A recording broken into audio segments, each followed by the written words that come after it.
Hello, gentle viewers. This is Guardian, welcoming you back to Out of the Park Baseball 23 with the Pittsburgh Pirates.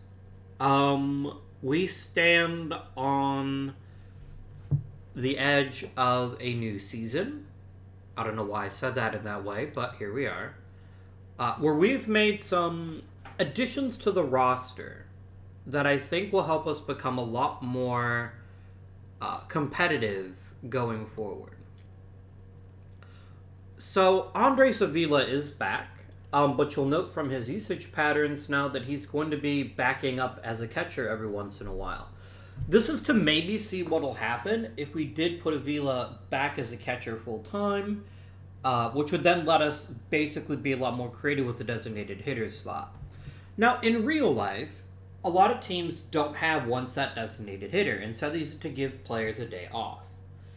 That's not really feasible when playing OOTP for the YouTube videos because you'd have to basically set the lineup each and every day. You can do that totally. I've got the daily lineups button right here, and I just don't think it's feasible. And so at this, I can set the 7-person daily lineup. That's a little bit too much for me to do, I think. I think the videos will just quadruple in size, and I don't think I find it very fun, but I just wanted you all to know that it is an option in case you're interested. So that's one of the things we're going to try this season. We're also making Avila our leadoff hitter, which I don't think he's ever been before. But he gets on base really consistently. And even though he's not a great base stealer, he's got enough secondary... Pardon me.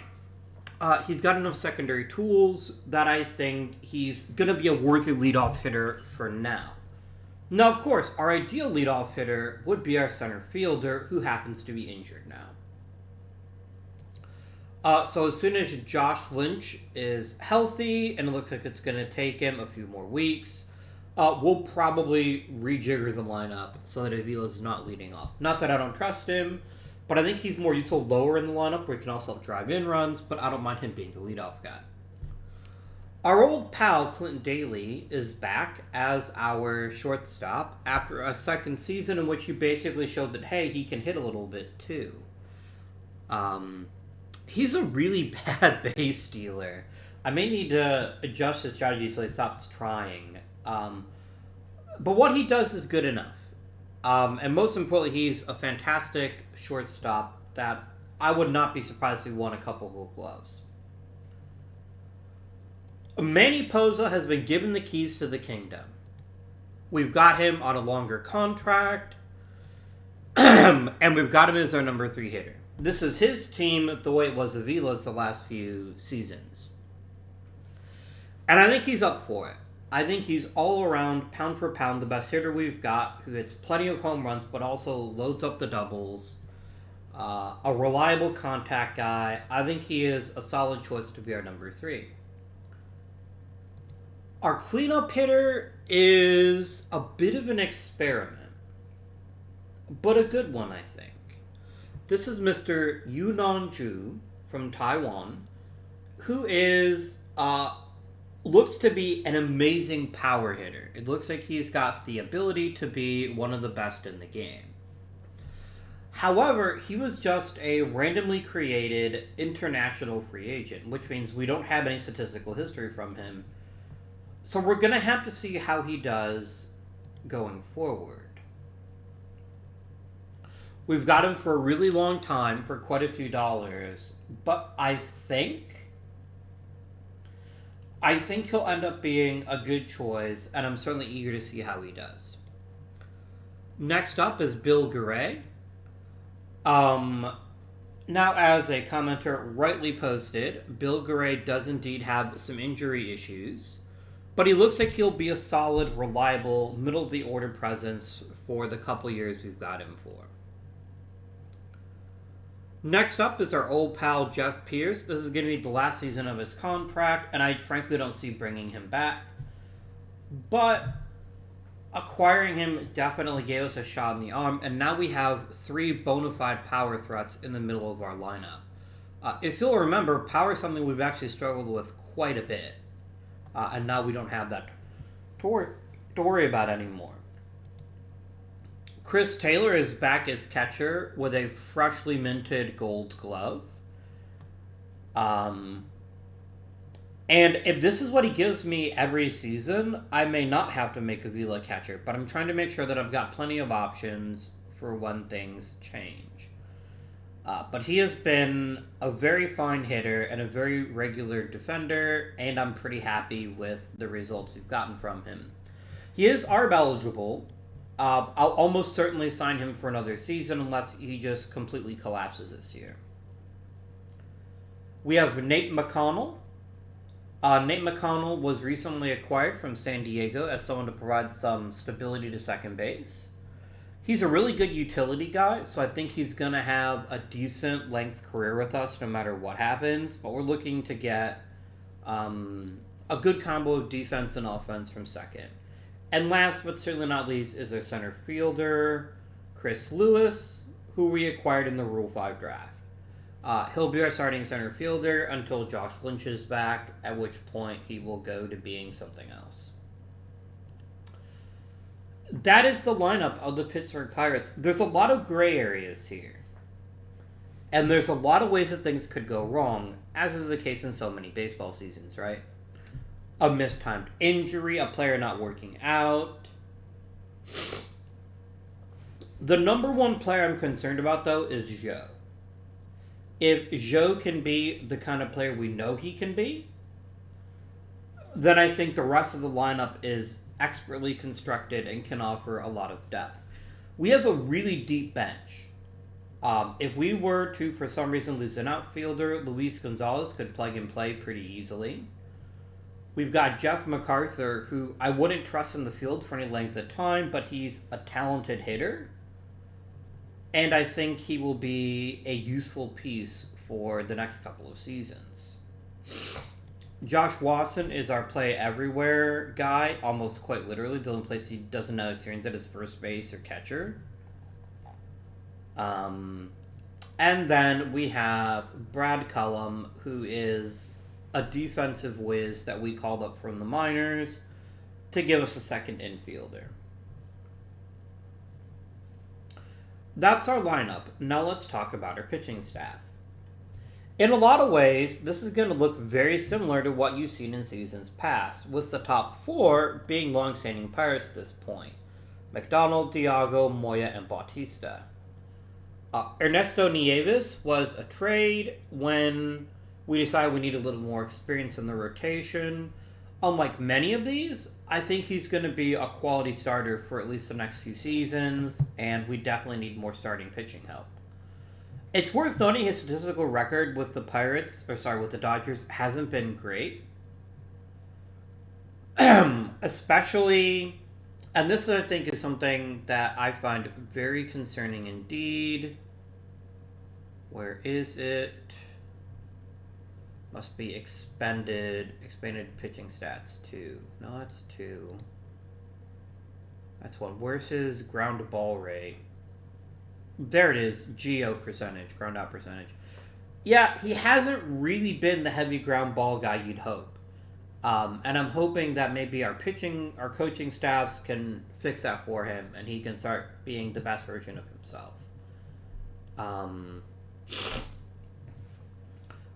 The bullpen is, and I'm going to use this as charitably as possible, a bunch of guys. I don't mean that positively. I don't mean that negatively. I just say that's what it is. We don't really have a premium reliever in the bunch, and a lot of them are fairly mediocre. Somebody else pointed out in a comment quite correctly that we don't have the deepest or strongest of bullpens. And we do have a couple of interesting pitchers, but it's maybe something we want to address sooner rather than later, perhaps in the form of a trade or something to that effect. For right now, though, I guess we could check the waiver wire. That's always a good place to find maybe a good reliever, but there aren't any. We'll probably just sit tight with what we've got. But if we get closer to the trade deadline and it seems like our bullpen is a real problem, I think we've got enough interesting minor leaguers, and we can't play them all, that we could theoretically trade them and get a quality reliever or two. I wish you would stop doing this. This is kind of annoying. I need to be able to see my rookie leagues when I click on this. I don't need the active roster shown 2 other times. That's kind of cringe, my dude. One thing we haven't been doing a great job of doing, and now that I think about it, I feel kind of silly that we haven't been. We kind of spend a first-round draft pick or 2 on the bullpen, and I hate saying that because we've had such a long history of just basically being able to print relievers. But we're getting to the point where we're not getting those dominating relievers the way that we used to. So we'll see what happens there. Lastly, let's talk about contracts. The owner's kind of mad with me because they're not going to make a profit. Look, dude, I'm winning you games. That's going to make you way more money than if I had, say, cut the payroll to the bone. Holy shit, look at all these season tickets you sold already. Very nice. Very nice indeed. Let us take a look. I mean, I guess I could increase ticket prices. What are the Yankees charging these days? Wow, we're charging more than the Yankees. I mean, to be fair, we're fucking better than the Yankees, so they can suck it. But that's interesting. I wonder if maybe I should actually cut prices a bit. And maybe that would drive more revenue. Like, if we sell more tickets, but we make more money, maybe that would be good. Look, our attendance has been phenomenal. We've been right around 3 million, no lower than 2.8. I'm going to try cutting ticket prices down to $45. And we're going to see if that makes a difference. Try to maybe drive in some more revenue by getting more people to actually show up. Our market size is quite tiny, though. It is getting bigger, but it's important to recognize that we're not the biggest of market teams. Although with the number 5 player payroll, which is pretty interesting. So, we have some interesting financial decisions coming up for many of our players. In particular, 2 of our stalwarts, Mcdonald and Diago, both have options next season. Specifically, Mcdonald has a team option and Diago has a player option. I'm going to go out on a limb and say Diago probably keeps his player option. I don't think he would have a very big market if he did go back on it, but maybe he would. I don't know what to say about him. Mcdonald has been one of the most solid pitchers we've ever had. He's been amazing, and he's already over 35. There is no greater red flag in an older pitcher than a drastic decrease in velocity. He might very well have a couple more great years in him, maybe even 3 or 4.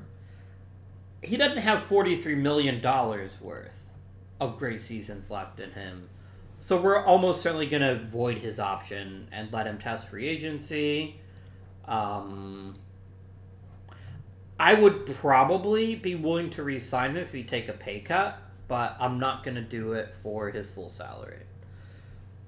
Maybe less drastically, but maybe more likely, is Caleb Bautista. He's been a reasonably useful pitcher, and he's only making $9 million.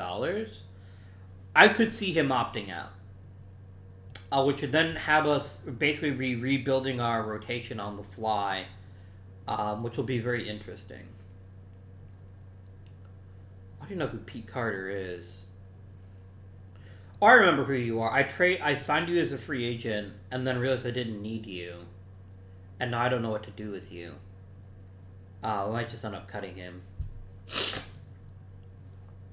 On the flip side, Josh Lynch, Jesus Moya, and Chris Taylor are all due to get pretty big new paydays. And Lynch in particular is one I feel a little bit sketchy about. I don't have a great center fielder ready to go yet, so I'm probably going to keep him at least one more season based on his arbitration numbers. But guys, he keeps getting hurt. So I don't know. Moya will absolutely get a big contract from me at some point. He's the homegrown starter we've been looking for the past decade or so, and getting him in the 4th round just feels incredible to me. He keeps getting better each season in one way or another, and I want him to be a Pirate for a long time to come. He does have a couple of red flags, of course, number one of those being his stamina. Although he has been pitching fairly deep into games pretty consistently, it's important to realize he's not going to be the kind of pitcher that throws 7 innings regularly.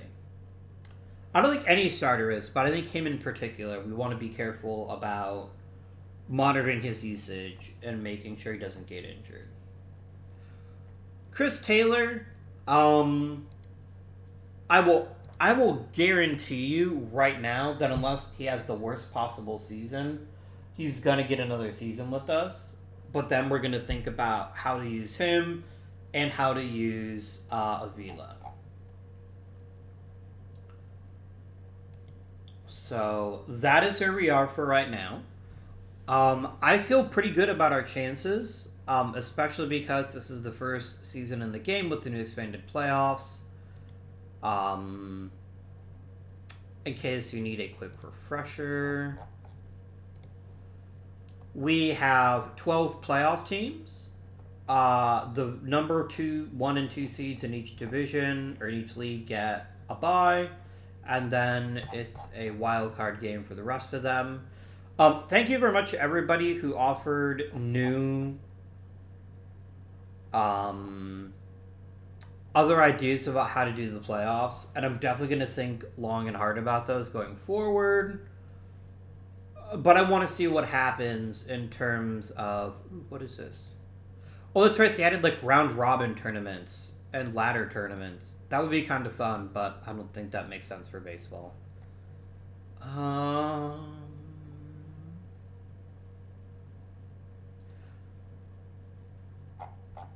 Let us, my friends, freaking go and play some baseball games.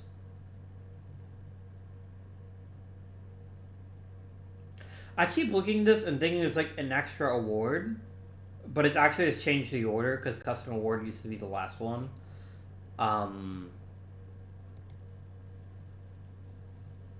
Let's see if we can win some of them their baseball games.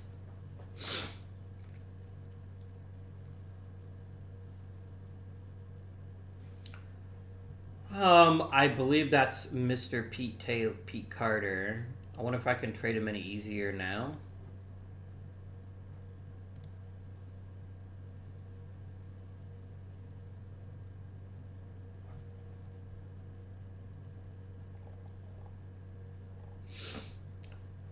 You know what? I'll do it for Steve Quinn, not because Steve Quinn is very good, because I just don't want Pete Carter anymore.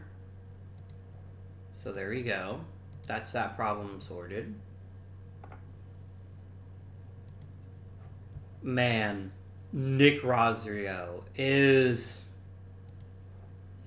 I almost feel bad for how badly he has turned out for the Rockies. Like, I genuinely thought he might have a pretty incredible career with them.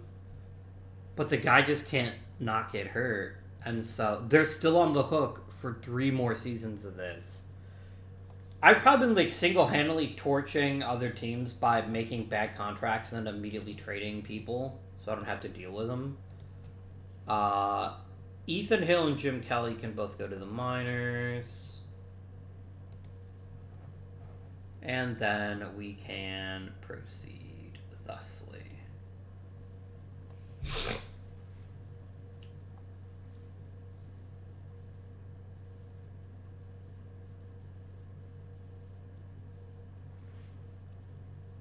Every time I see Kyle, like it was in the bottom of the screen there for just a moment, I think of Daryl Kyle and how great a pitcher he was, and you know how sad it was that he died. I've probably mentioned this before, but I was a big fan of the Cardinals in the late '90s and early 2000s, and Daryl Kyle was obviously on those Cardinals teams, along with Woody Williams and who was there? Oh, Matt Morris. Yeah, Matt Morris was a youngster in those days. But yeah, that's kind of a shame what happened to him. So who gets sent down to the minors now that Josh Lynch is back?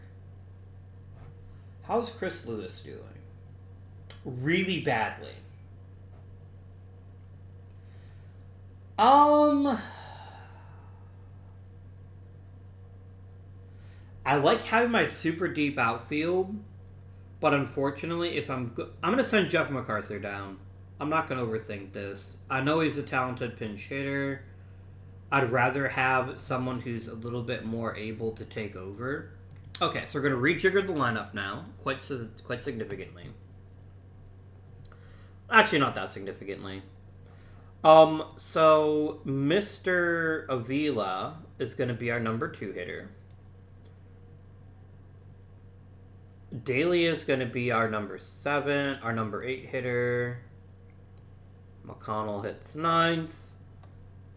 And Josh Lynch is back as our center fielder. That'll be good. Chris Lewis then becomes the primary backup in center and the secondary backup in both the corners. And I copy and paste this.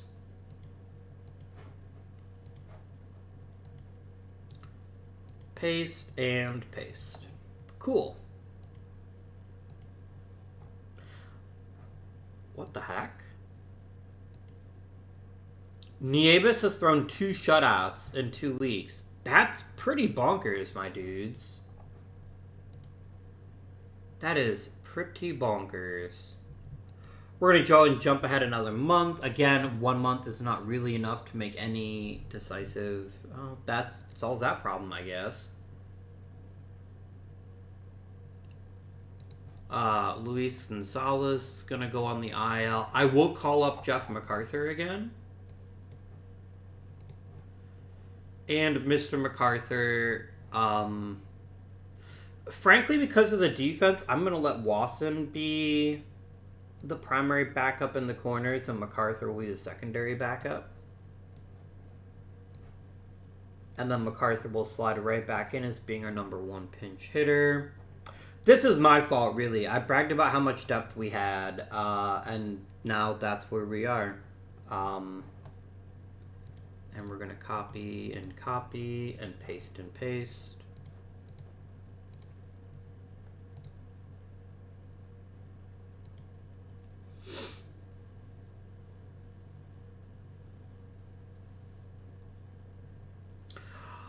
Okay.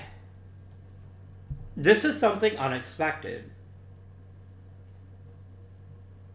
But kind of in a really good way.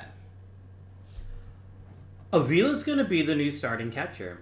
And we're going to need to find a new designated hitter, who I think will be Jeff MacArthur. And we'll need to find a new backup catcher.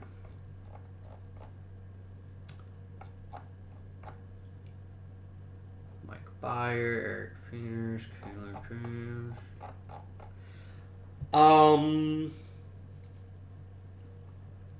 I haven't really been developing catchers that well, have I?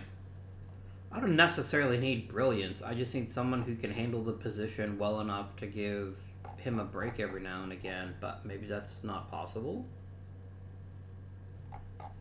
Yeah, okay. Let's check waivers.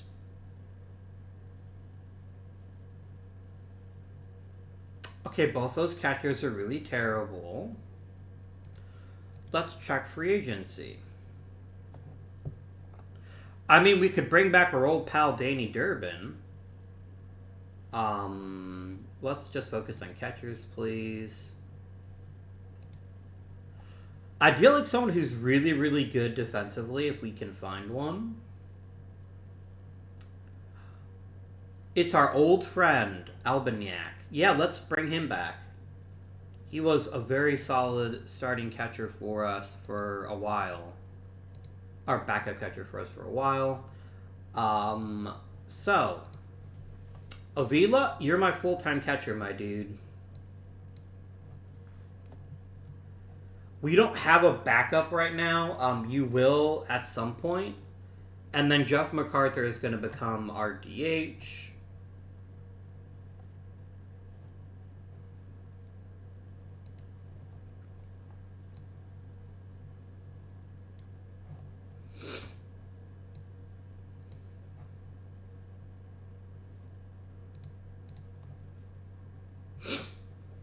And then I need to keep a roster spot open for our new catcher. So that's what our plan is going to be. This is an interesting turn of events I didn't anticipate. I didn't really want Avila to be a full-time catcher, but I'm here for it. I'm here to see how he does, given the opportunity to be behind the plate the full time again.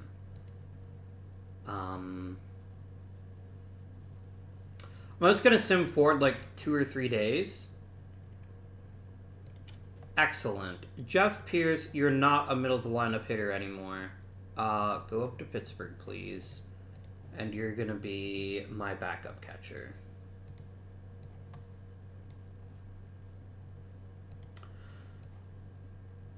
There we go. I don't have a backup DH. We're actually kind of thin now. But when Luis Gonzalez comes back, we can have a chat. Jeff Pierce, I need you to shut the fuck up, if you'd be so kind. Yeah.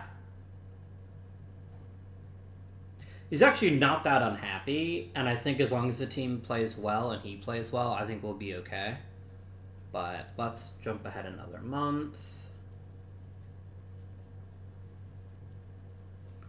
Our early record isn't very impressive. I mean, we've consistently been a second half team, but this is certainly not off to a fantastic start.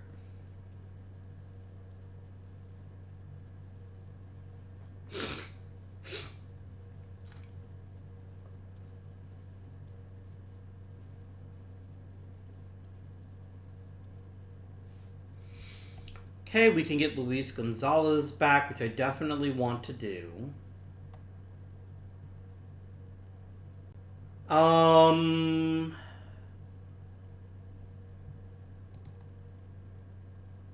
But I think we're going to send Gonzalez back to the minors.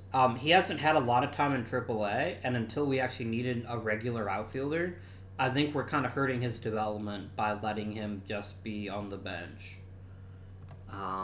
So we'll see how that works out. And then once we get to June 1st, I'll think about some changes there. What has got into Nieves this year? Holy shit. I mean, friends, when I traded for him, I thought, wow, this is going to be a pretty solid pitcher. We're going to have a pretty good time with him. I didn't think he'd throw 3 freaking shutouts. Like, holy hell, dude. I'm super excited for you, but... yeah, 3 complete game shutouts is real good. Poor Ricky Peral got hurt again. That'll happen.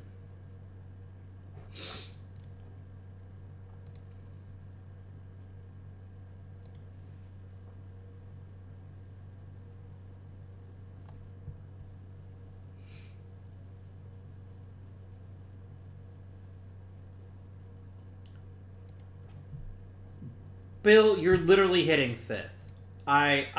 You don't get more middle of the lineup than that.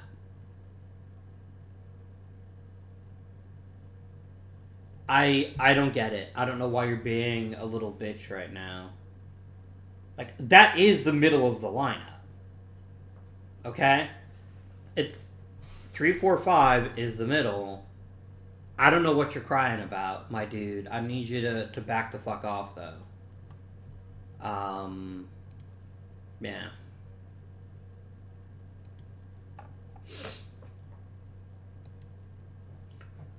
And just give me one more day, please, so that we can start evaluating what's going well, what isn't going well, and then make some decisions from there.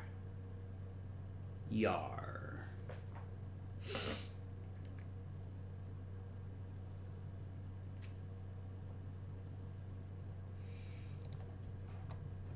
Okay.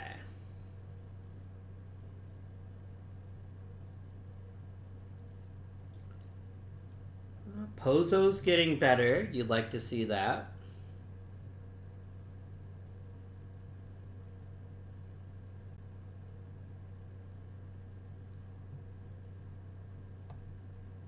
Okay. I'm not seeing anybody all that exceptional doing that exceptional a job, but I'm here for it.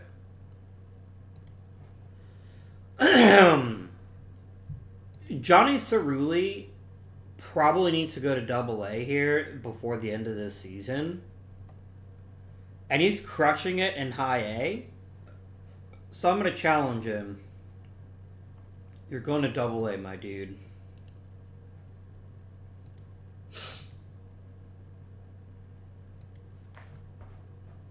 I know 100 at-bats isn't great, but he's already 21. And I want to get him up to the majors before he turns 23, assuming he can handle it, right? Otis Wolf isn't showing a ton of power, so I'm going to keep him in High A and let him work on that for a bit longer.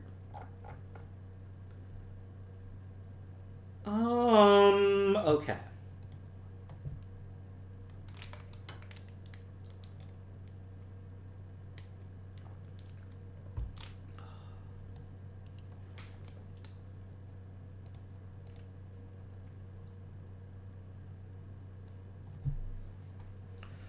So, let's talk about the lineup. It is not doing well. It is not doing well. Zhou so far seems like a giant bust. He's just not hitting very well. So one of the first big changes I'm going to make is I'm going to bump Zhou down the lineup. I'm going to bat Gray cleanup, who is having a great year, and then bat Pierce 5th. And Joe's going to be batting 6th. Hopefully by dropping him in the lineup, he'll get a chance to figure out his issues. I mean, he is going to a new country and everything else. So I want to give him a chance to truly develop.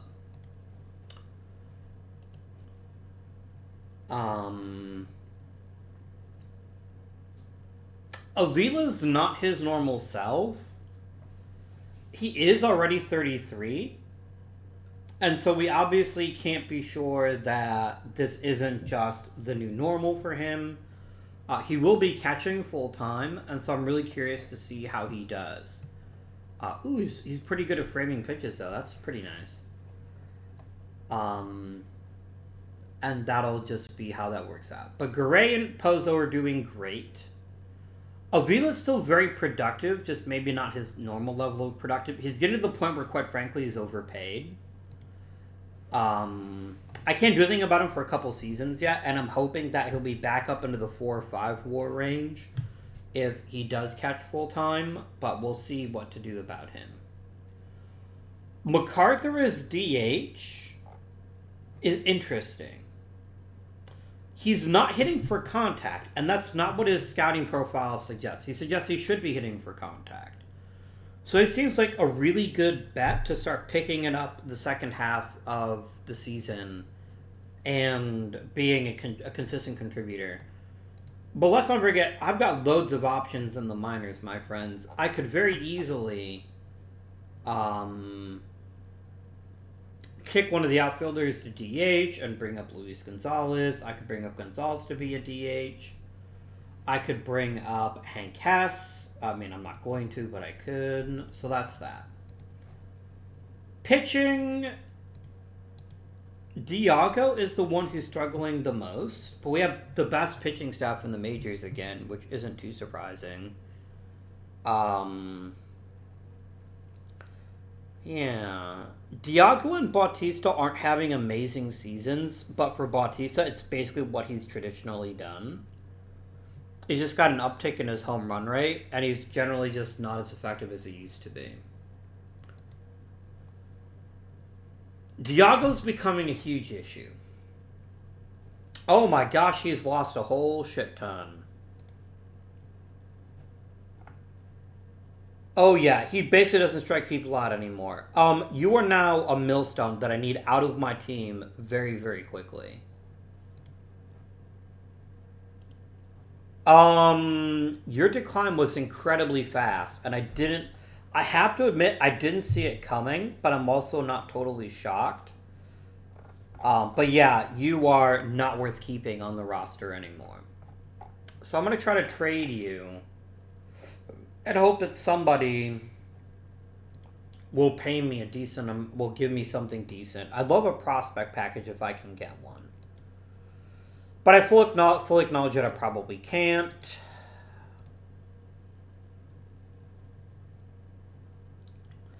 Yeah, nobody wants Diago, and I quite frankly don't blame them.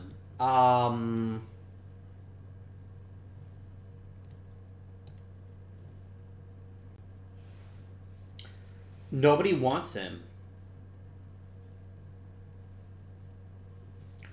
Converting him to a reliever might help, and then maybe giving Montour the keys to the starting rotation for the rest of the season, because I wouldn't have to call anybody else up.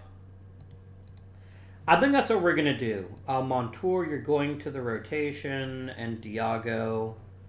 Montour, I know you haven't started a whole lot, so I'm not going to be like on your case or anything, but I probably need to cut the pitch count a little bit. And you're going to go back to being an emergency starter, long reliever. Diago's totally not going to opt out now. I'm going to be stuck with his giant salary next season, too. Oh, well. It'd be like that sometimes.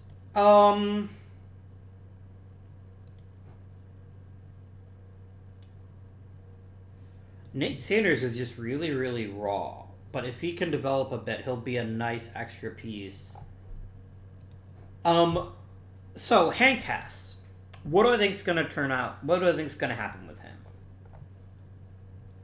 He's got decent power, but he's not a very good fielder. And I think that makes him ripe for a trade. I think trading him now while he's still got pretty decent value is A, not likely to bite me in the ass, and B, is likely to get me some decent stuff in return. So we're going to try to trade him for a package of prospects. And see what can be offered for us.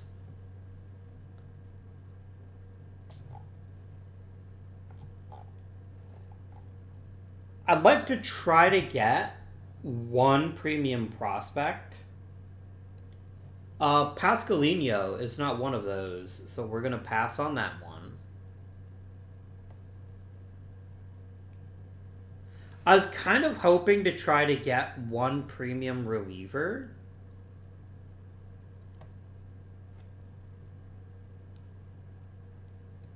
Danny Fernandez doesn't really do it for me. I know he's a fairly talented all-around hitter, but I don't want him on my 40-man.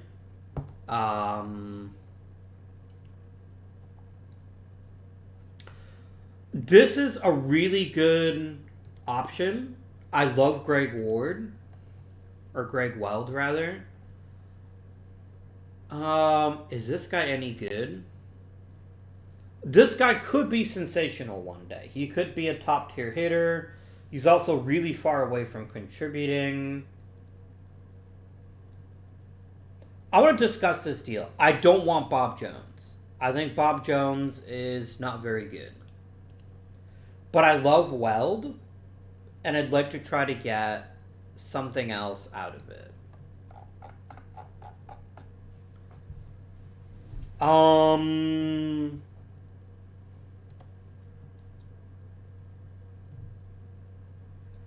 I'd rather have Al Croson if they'll offer him to me. No, you value Croson too highly, which is totally fair. How about Jeremy Prince? Could I get him? No.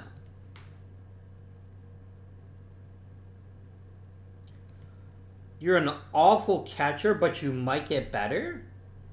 And I do need a bit of more catcher depth in the minors, so I will ask for him.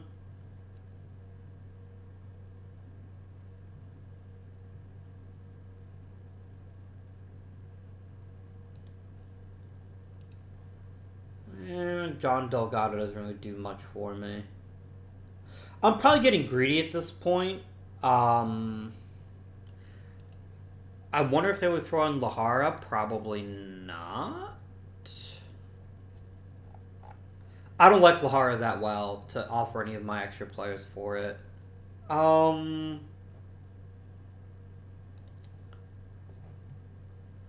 Okay, you I like. Can I get him too?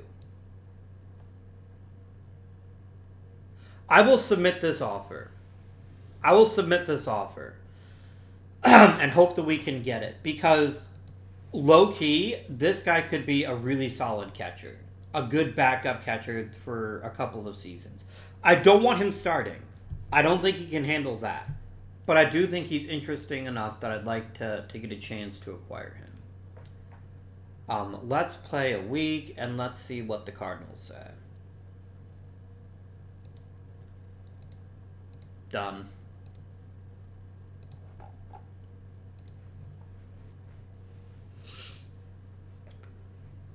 Yeah, Hank Haas might well be a starter for them for a couple of seasons, but his offensive portfolio is not very encouraging, and that's why I felt okay with trading him. Let's go ahead and sim up to the All-Star break, and let's see how our fortunes change as we progress through the season.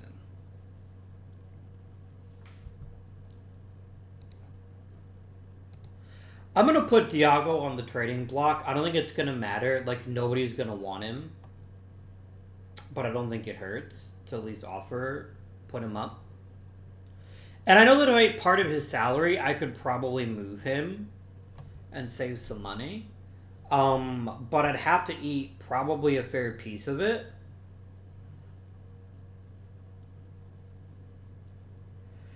And I'm kind of hoping he plays big dumb and he decides to opt out of his contract. I'll just give my assistant GM to just like constantly call him. Oh, that's pretty cool. Very nice. Okay. I thought that Venezuela has season end. I was like, holy shit, Venezuela's not a great country to be in these days, but look at Pozzo and Garay. What absolute units they have been. So, who do we got? Who made it from Pitt? Tommy Mcdonald. I honestly thought Nieves might make it too, but LeMaster made it. Avila made it as a catcher. He's definitely turned it around a fair bit. Garay made it. Pozzo made it. Very good. That's what? That's 5 All-Stars? I think that's very appropriate. Very appropriate indeed.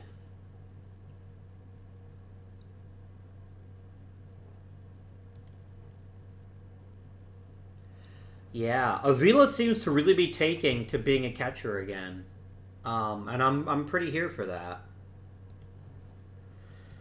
Any of my prospects make it? Cerulli did. And that's it. Only Cerulli. Oh, that's fine.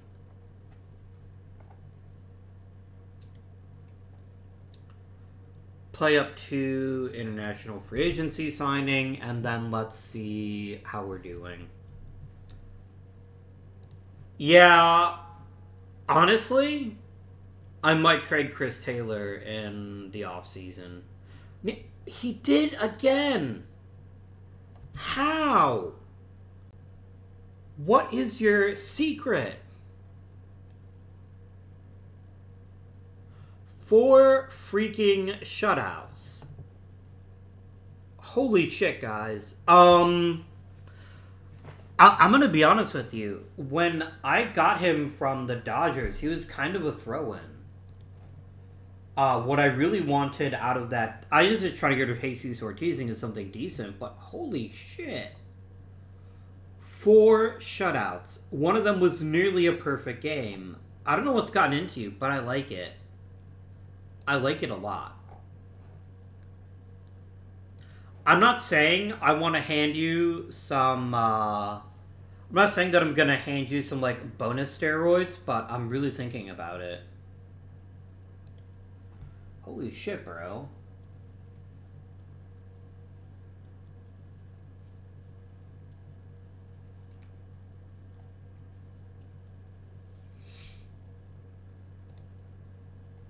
We're literally in first place.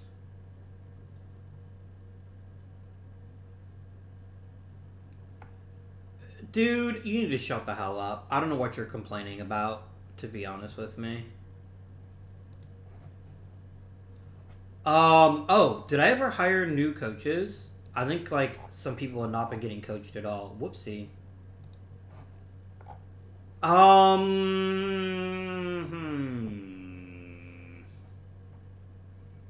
Yeah, alright, I'll offer Logan Moon a job.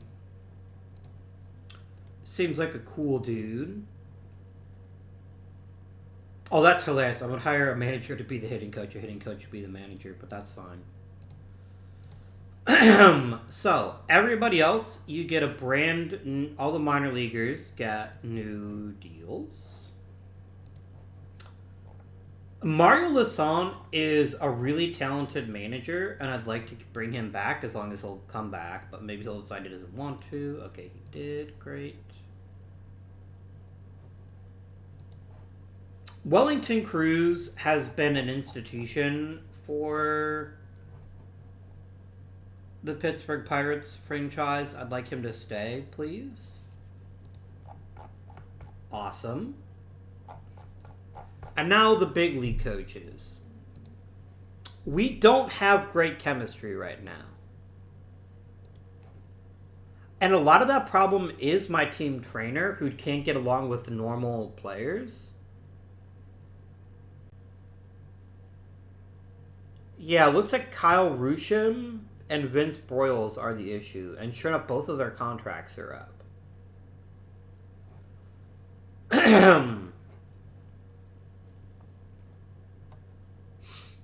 Rusham has been a top-tier hitting coach.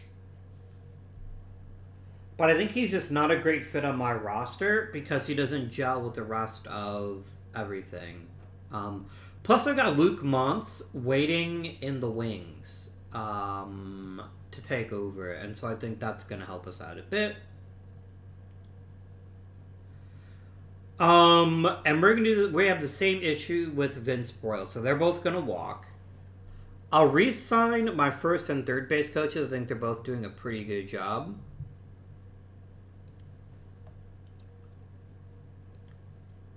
So you get an extension, and you get an extension.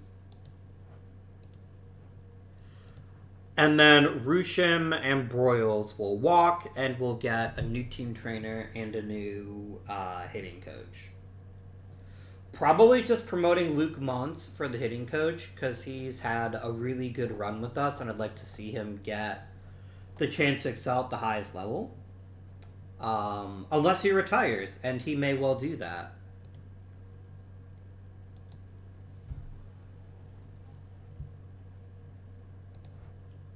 Probably the only one you've gotten. Hey, Tommy Mcdonald decides he wants to get in on the shutout game. It can't all be Nieves. Or can it?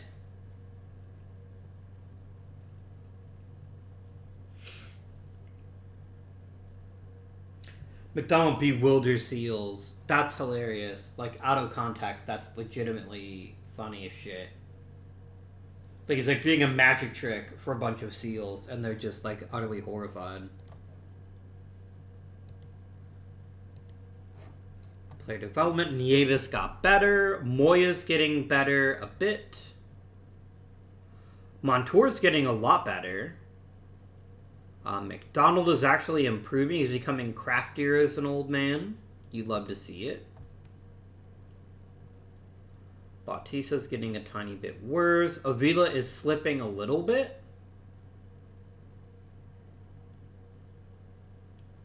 Zhou's getting a little bit better. We're getting some decent players in the mid to high minors.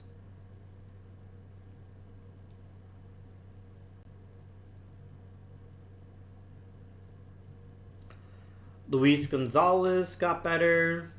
Nate Sanders is getting better. One tiny annoying thing that I'd love to see them do, that I think would be, at least for me, a pretty big quality of life improvement. If I have somebody shortlisted, put them on the top of the list so that I don't miss them. I think that would be really helpful for me. Hey, look who's finally hitting. It's Mr. Zhou. He is becoming a good egg. He's now number 2 on the team in home runs. No, he's not. Isn't he? No, he's number 4. He's actually tied with Pozza, but Gray and Pierce are 1 and 2. Very exciting.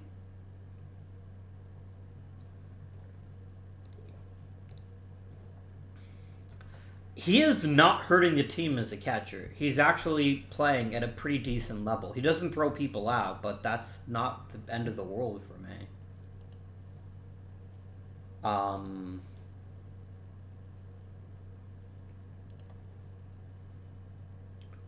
MacArthur still isn't hitting. That is somewhat concerning to me because he's just not hitting for contact.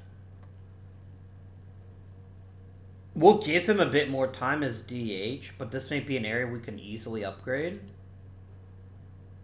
Ryan Brown is just bad, and it's a second season he's in bad. I'm going to try to trade him and see what I may acquire in return.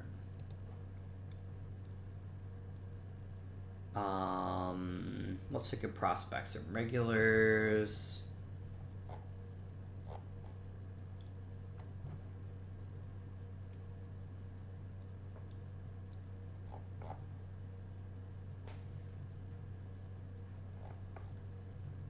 I'm always thinking if there's any, like, really incredible relievers being offered to me. I mean, I like AJ Hartley.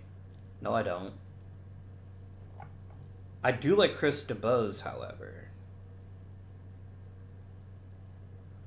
Like, there's some legit good relievers here, and people randomly want this guy, even though he's proven to be not very good.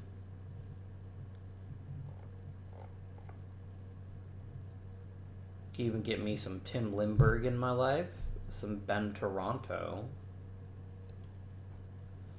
I do like Ben Toronto. I just don't like the fact he doesn't throw strikes regularly, but I'd be willing to give him a chance in some long outings with low leverage.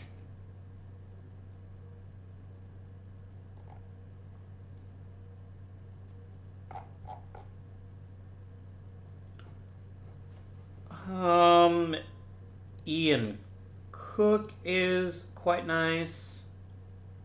I do want someone who's at least good at 2 of the 3 things, maybe even all 3. I do like Josh Plunkett.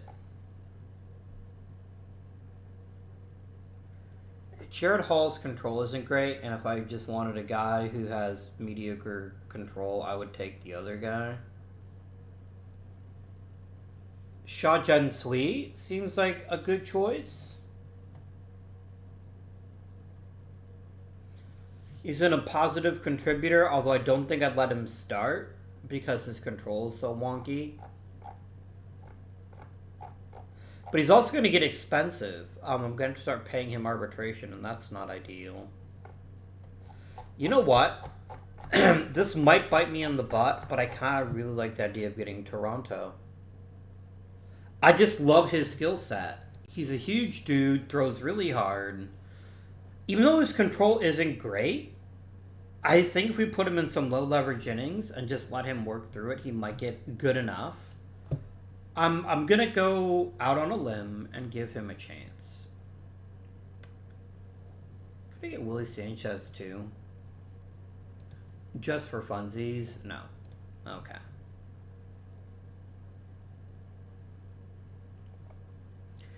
Yeah, nobody else here does it for me. I'm just gonna go ahead and hit boop.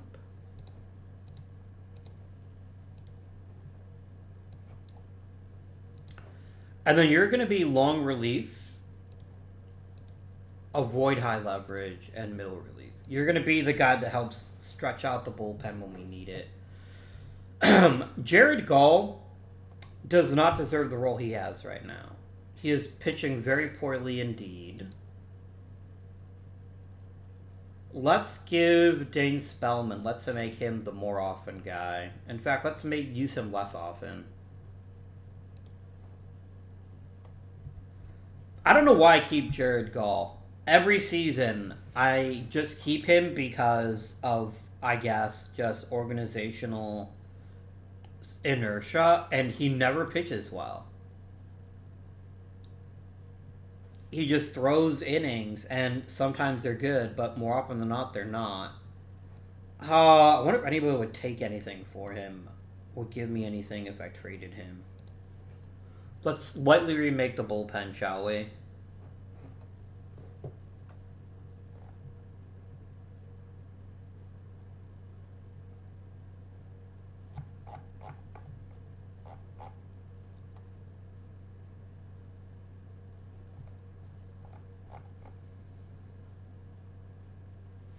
I really like Danny Gomez. Done.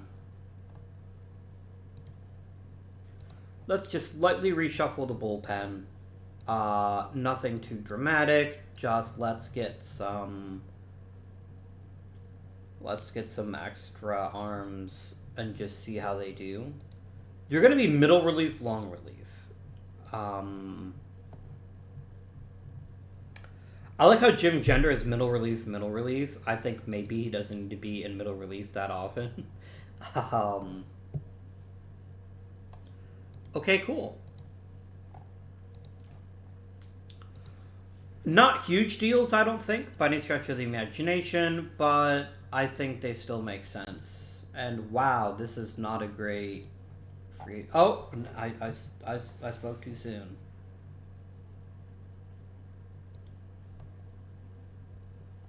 I mean, I don't think he's a shortstop, but I think he's a really good second baseman. I can but try, right? Oh, you won't approve of $5 million, will you?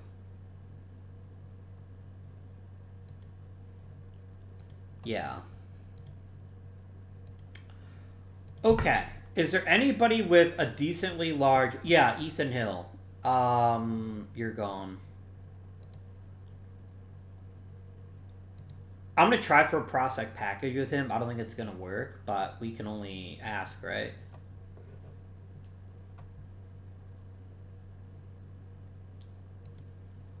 Humberto is a competent third baseman who's a mediocre hitter. Alfaro, mediocre hitter. Alex Perez, better hitter. You're all better than paying $1.9 million to Ethan Hill, so I'll make the trade. Now do I have enough money to get Carl Verrocchio? I'm short by $200,000. Anybody else here that I don't want? Is there anybody else here that just serves absolutely no real benefit? Jamie Stevens, you're gone. Prospect package, please. No? Okay.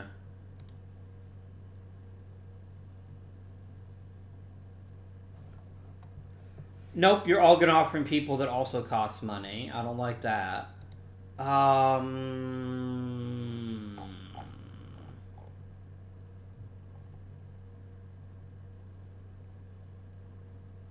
Jake Horowitz might get some attention if I traded him. Only prospects, please.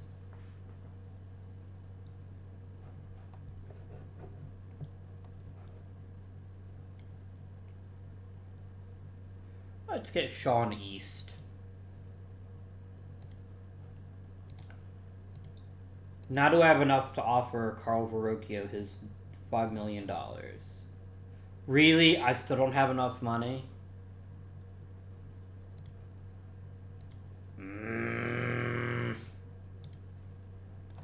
Why do you do this to me, game? Chris Neff. Everybody wanted him a couple years ago.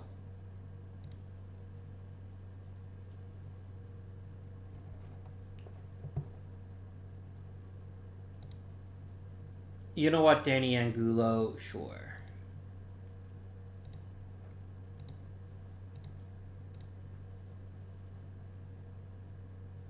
Nope, I still don't have enough money.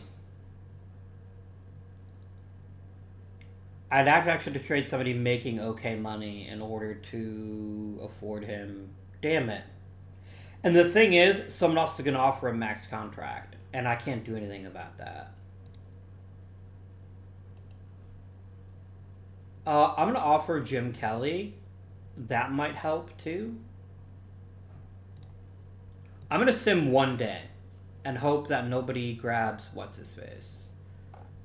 Yes, I very much want to do that. Please, I beg of you.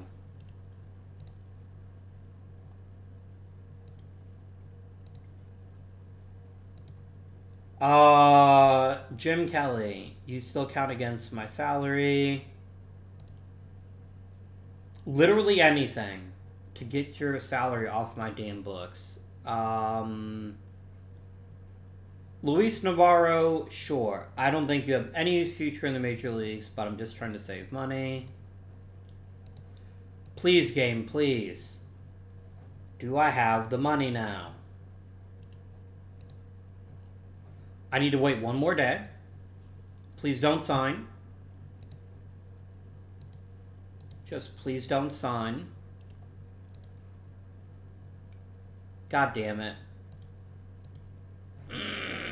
I really want Verrocchio. And I know I can't get Curiel either. Oh, maybe I can. Hi there. 4.8 million. That's the best I can do.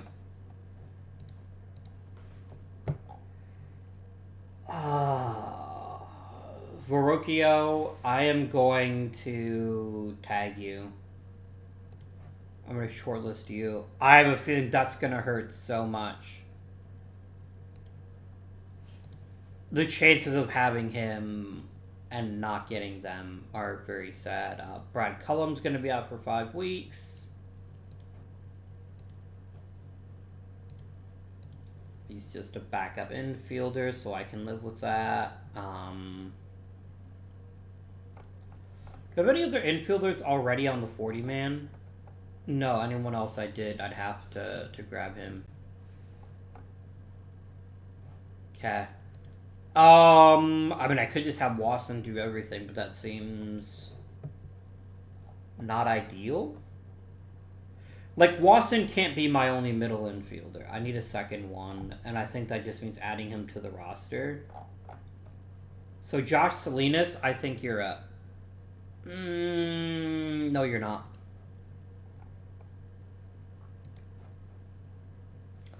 Mike Mann is really good at third. Mike Brandon is good at all three, though, so I think Mike Brandon is the choice. And then, just in terms of Major League experience, Wasson is going to be the premier backup at all three positions. And then the backup for Wasson is going to be none other than Mike Brandon.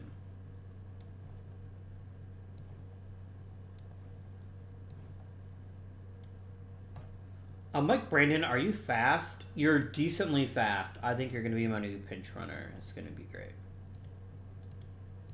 Copy, copy,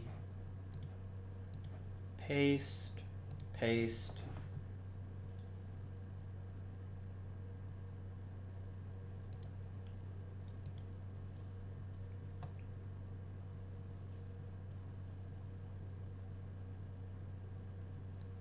Yeah, I can't offer you more.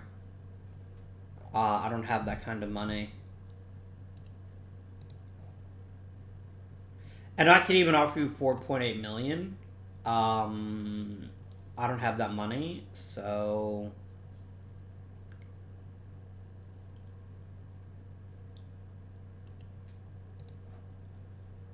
Really? Even you're getting 4.4 million? No, I'm not gonna. I'm just gonna keep the money.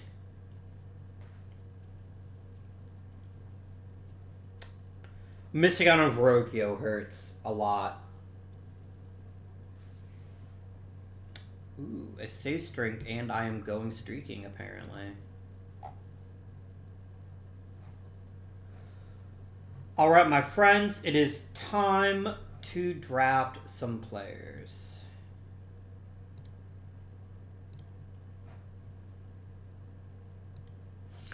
I kind of feel like getting really deep into the premium reliever game, just because my minors are pretty weak in that regard. And I think we'll have an easier time finding one. But frankly, I'm just in a position where I'm always going to take best player available. It's just going to depend on who falls to me. Okay. Oh, game. You torment me. Like, so here's Mike Sorrentino, right? But there's not one but two elite catching prospects. Oh my word. I've got to look at the catchers. I can't just immediately ignore them both from Mike Sorrentino. You're a really great hitter. Your catching isn't very good, though. I can work with Gilliam. But he's also not that good a hitter. Ed Roundy is a pretty good all-around hitter and a decent... Would I regret taking Sorrentino? I don't think I would. He looks like a really talented pitcher, and I do need more depth, so I think I will take Sorrentino.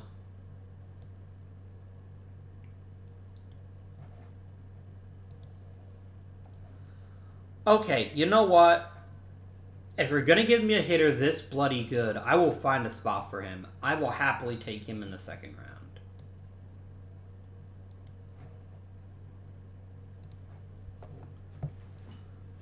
George Briner Terzinski is way too expensive to bring in. Cool.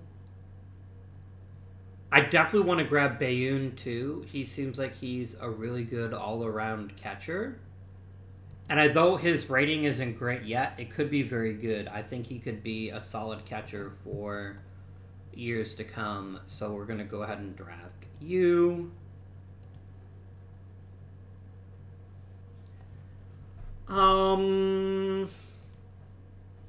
You've got really good defensive tools, and you're not a terrible hitter.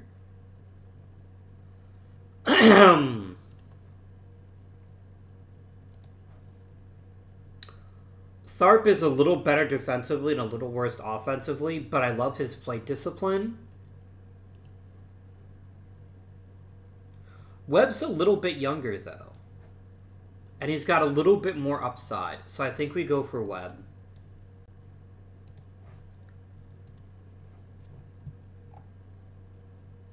Sean Rowe, are you a masher? You are not. You kind of are, actually.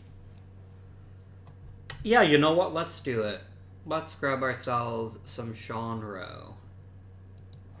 Roll.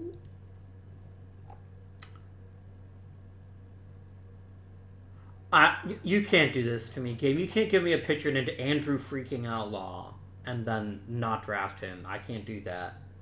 That is a fantastic baseball name, and I can't not sign him. That's just the rules, my dude. My dude. You'd be an okay third baseman, and you're not a bad hitter, but you're not a great one either.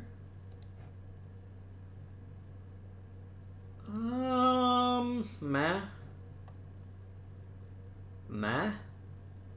We're into the meh portion of the draft, I think. Mm. Who do you think I should take, Giovanni Prado? Do you think I should take Ted Bryant? I could not disagree more. Why would I want a catcher that can't hit, like, at all? That seems very silly to me.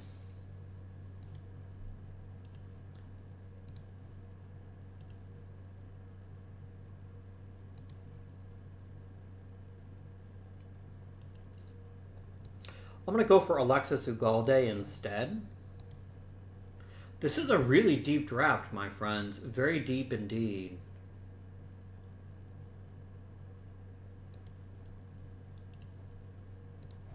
Chris Kaufman. Kaufman is 6'3" and only throws 94. I think he'll throw harder. So I think I will draft him. John Jay just keeps on falling. We're getting to the point where I think taking him makes sense. So we're going to do that. Ben Reed is a shitty athlete.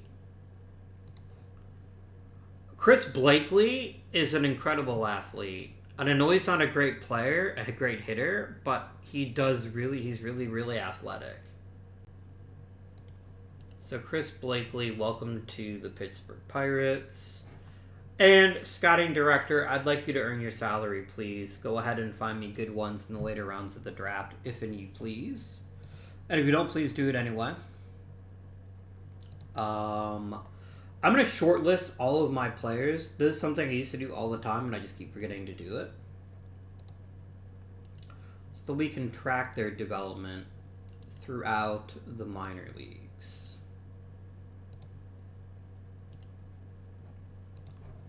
And then we're going to sign them all.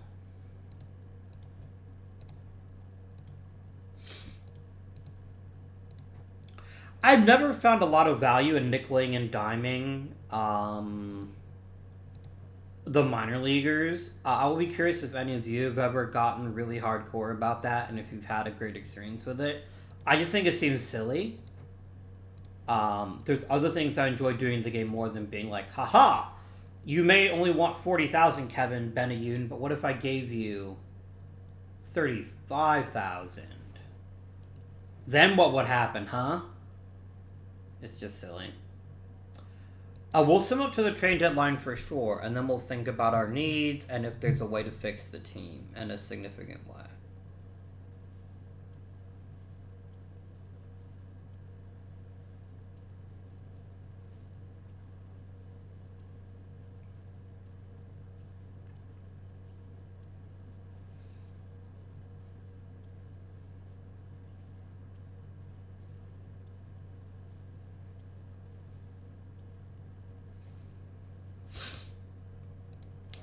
That's not nice, game. Montour is having a pretty okay season. I don't like it that you injured him. That's kind of mean. You're a meanie Bobini. That's right, I said it. Pulsifer, Grattencord, or Condi. Not Condi. Never Condi. Not with that movement. Let's try Pulsifer. And let's see what he can accomplish. Let's do it. I sure shouldn't play in Diago at, I'm not putting him back in the rotation. That ain't happening.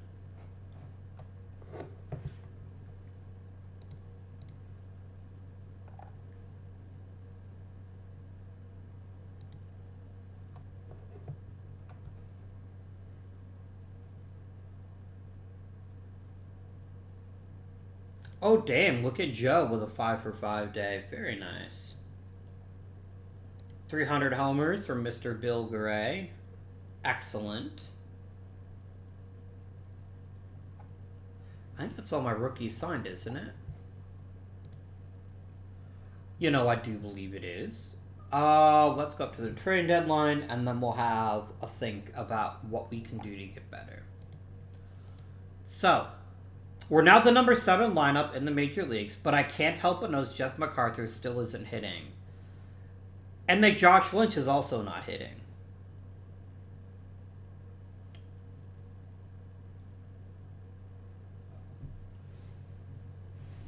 I mean, Josh Lynch's game has always been more about drawing walks anyway, and he's still drawing walks and stealing really efficiently, so I don't see any reason to bump him. But Jeff MacArthur, I can't keep punting on this spot in the hopes he'll eventually figure it out. I can't. Is his problem just he can't hit left-handed pitching and he's just getting crushed by left-handed pitching? Is he like, if he's destroying right-handed pitching, I'll platoon him? No, he's getting dominated by right-handed pitching too. I cannot keep you on this roster, Jeff. You are not getting done what needs to get done.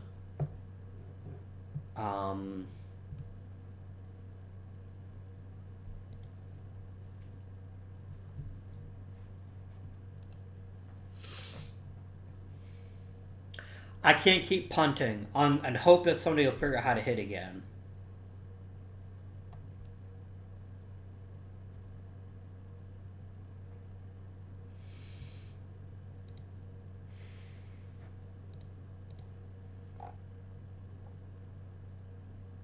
I'm looking to see if there's any really good hitters in the organization that could use a chance in the big leagues. What happened to Johnny Cerulli? Why did his potential just melt?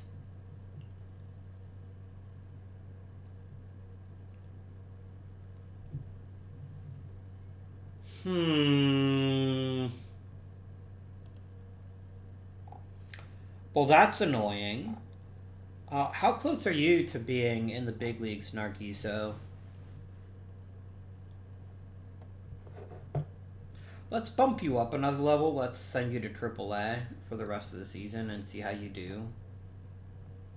Cerulli, you're still hitting at a pretty high level. I think we can send you to AAA as well.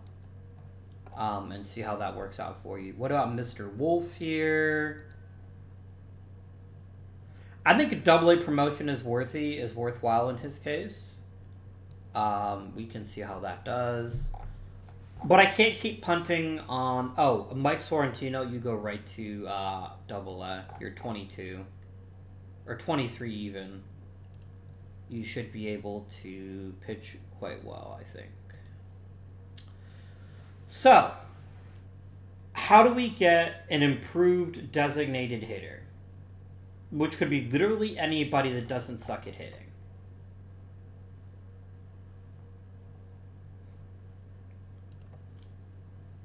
I'm going to trade MacArthur, and I'm going to ask for batters, and I'm going to see what is offered to me.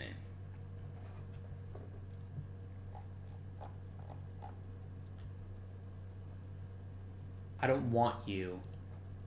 Stop trying to offer him just to get rid of your salary. I ain't taking on salary for this shit.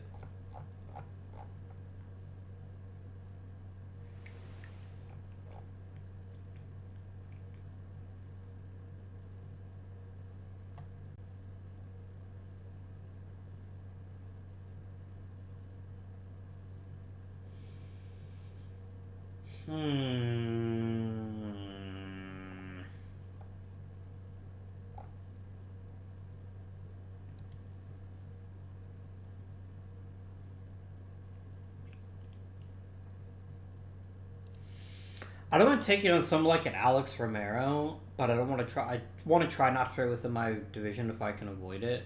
Maybe I should check the waiver wire.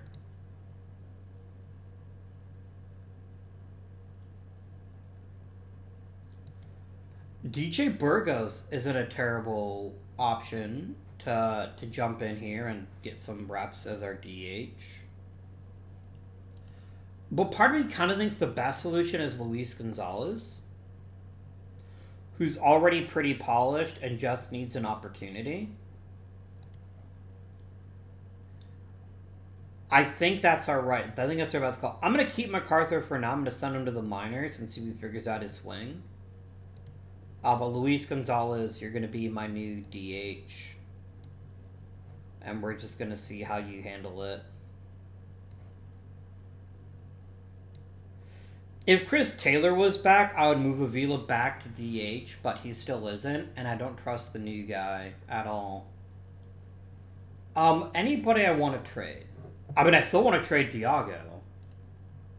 Can I get anything of note for him? By chance? Or is everyone just going to tell me to go fuck myself? They'll tell me to go fuck myself. That's fair. That's very fair. How much of his deal would I have to eat in order to get any kind of decent player for it? Like, what if I ate 20% of his salary?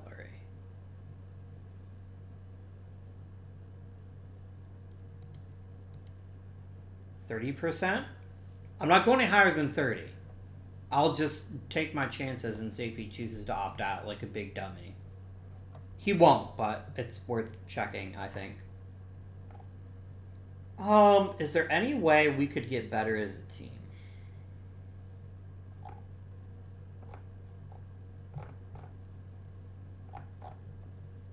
I mean, I could call him Mike Sorrentino. I don't hate my rotation right now. I don't think there's a lot of value in trying to upgrade the rotation unless I can get somebody that's very, very cheap, which I don't think I can. Plus, we're going to get Montour back in a few weeks anyway, and I think he's okay. I'll check the trade block and see if anybody like leaps out of me as, oh my god, that player is amazing, but the answer is probably going to be no to that. I could bring back Greg Merrill, but I guarantee you I can't afford him. Actually, I could afford him. Do we bring Greg Merrill back to be our DH?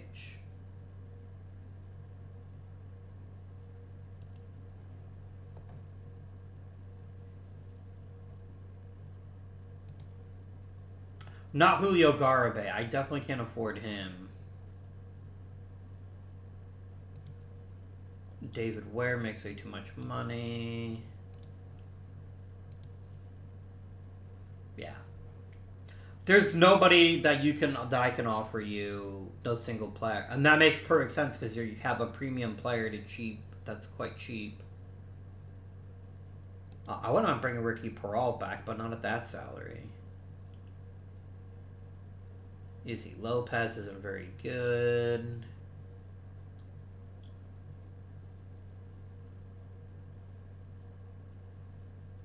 Yeah, I'm not really seeing anything here that's that exciting or worth getting worked up about. Jeff Davis, maybe.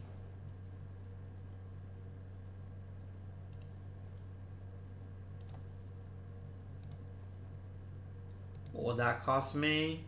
Pretty much nothing. So I see no reason not to do it here. And then I will make Jeff Davis our designated hitter. Sorry, Luis Gonzalez. I bet you're really excited to get the chance. But you got lapped by Jeff Davis. It happens. It definitely happens. And we're going to see how you can do with the rest of this season.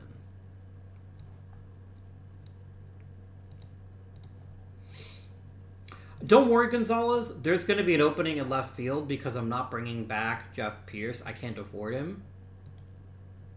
I mean, I can ask, but he's going to want like a lot of money, and I don't have it. Honestly, I'll probably offer Pierce a compensation, or not a compensation, a qualifying offer, and then we'll see where that gets us.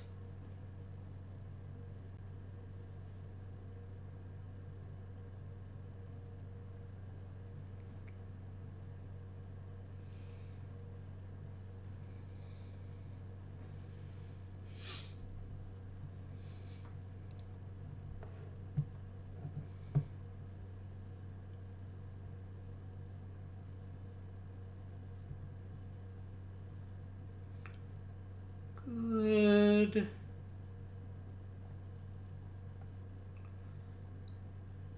When we hit rosters expanding, I'm going to definitely call up a couple more relievers.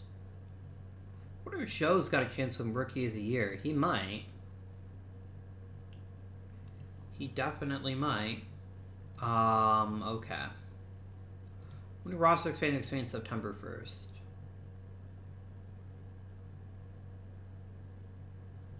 Good.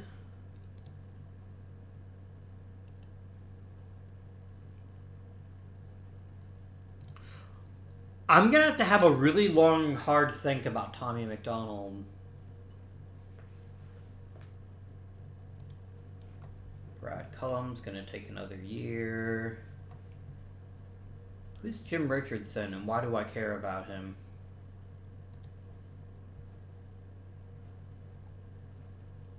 No, seriously, why do I care about you?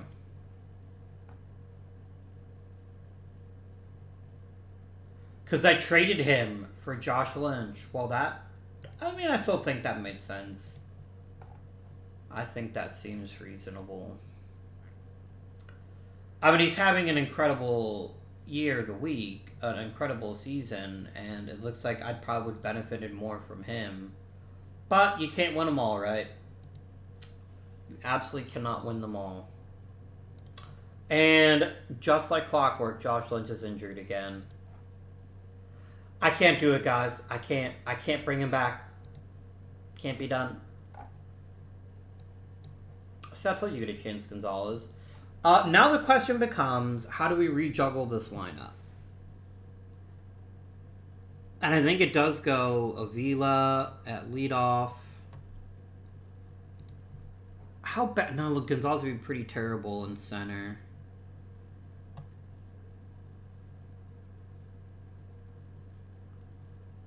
Jeff Davis, you can at second. And then Daly and Mcconnell move up. And then Chris Lewis plays second. Or center, rather. This does mean that Gonzalez has to get some playing time in left, which is... Or might have to get some... It's definitely going to get some playing time in the corners, and that's fine. Oh no, don't do that game. There we go. And then Gonzalez is there. And he's my number one pinch hitter now. And then just copy this over, please.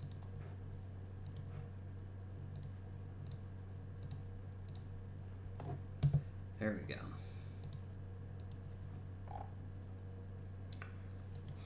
Yeah, guys, I can't do it anymore. I need a reliable center fielder who doesn't constantly get hurt. If all of this missed injuries means he doesn't get arbitration this year, I'll keep him around at the league minimum because he's worth that. But I'm definitely not giving him like $6 or $7 million. That's just not going to happen. He's not worth it. Not when he keeps getting injured. Brad Cullum, I kind of don't need you, so I'm just going to send you to AAA.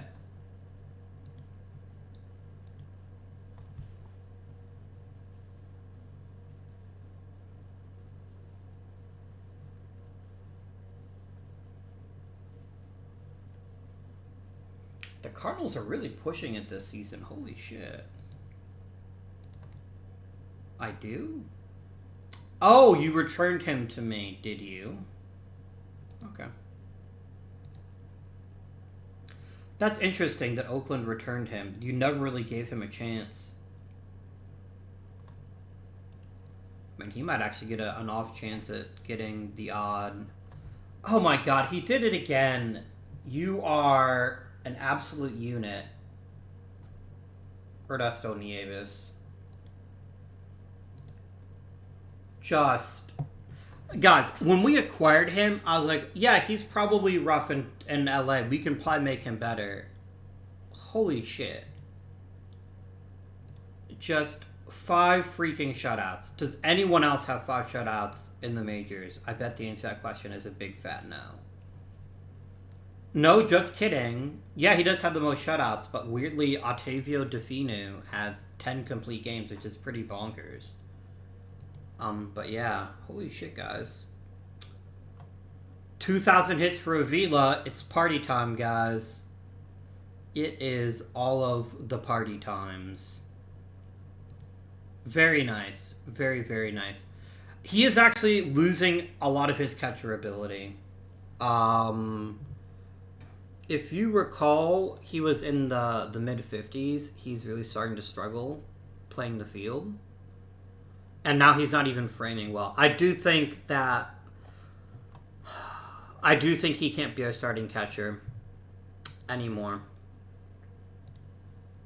Once Taylor comes back, I think he will get his starting job back, and Avila's going to go to being our full-time DH, maybe.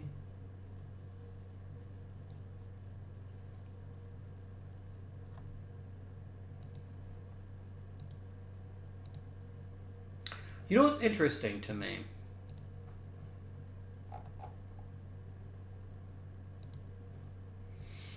Avila's not hitting his very best. I wonder if going back to catching is actually making it harder for him. That's always interesting. I mean, he is also genuinely just getting older. That's the other issue, right? Like, his contact was 85. It's dropped by 10 points since the start of this season. His discipline is as good as ever, but he's losing his ability to hit for contact. And his defensive rating as catcher is getting to the point where I don't think he's sustainable a catcher anymore. I think we were highly likely to bump him back to DH and maybe playing backup catcher every now and again.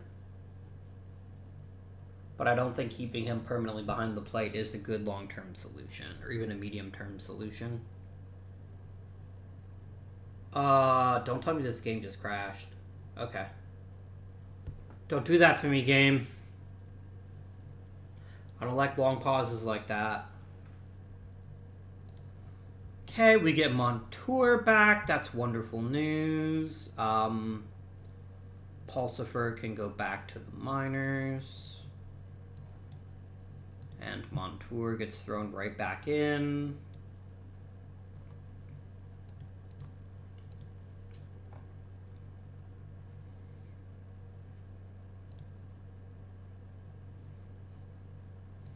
Some player development.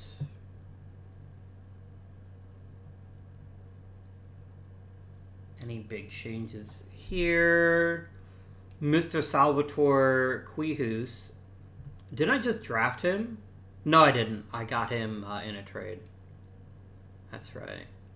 Ooh, Tommy Harris is getting better at third. Nate Sanders is getting a little bit better.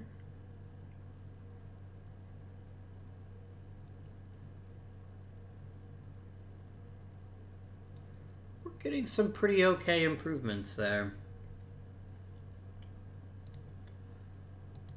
All right, roster expansion, Tom. I have to leave a spot open for Chris Taylor because Chris Taylor is definitely coming back to be a player there. I think Greg Weld deserves an opportunity to be an everyday reliever at the major league level, so we're going to go ahead and activate him and make him a middle reliever, and that'll be good. Okay. So I'm going to leave the other spot open for Chris Taylor once he heals up. We get Josh Lynch back. So long, Luis Gonzalez. Because here's the thing, we're still a better team with Josh Lynch than without Josh Lynch. I can't afford to mess with that. So Lynch hits 9th, then bumps up to 1st. Then you go there. Then you go there, and you go there. And then if you would kindly make Lewis the backup there. Lewis can back up in the corners, I guess, and then Wasson can back him up.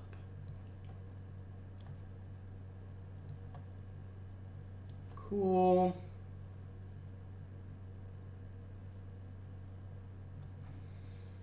I'm just going to copy and paste. Oops, I pasted the wrong depth chart. Just kidding. No, generate based on this, please. There you go. That's what I was looking for anyway. I can live with that. Copy, copy, double paste.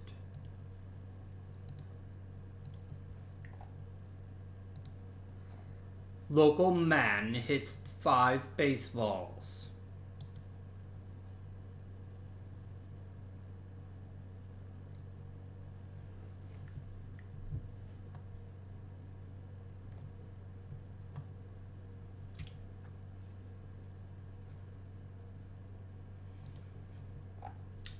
I do need to get a new manager. Let's try to grab that right now so I don't forget.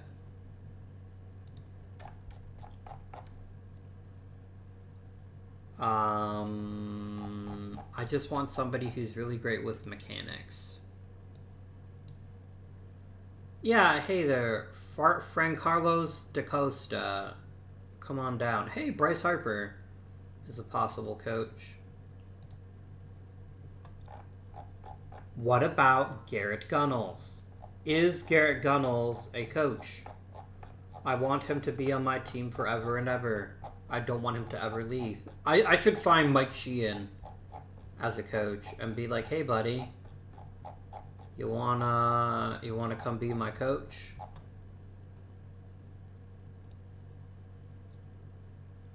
Give me the Gunnels.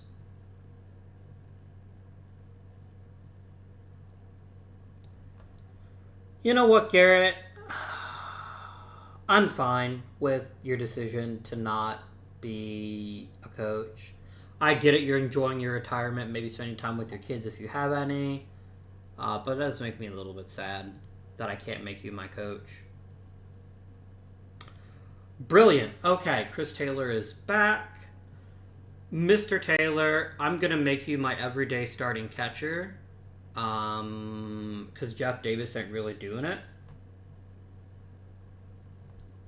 So we're going to do Avila to DH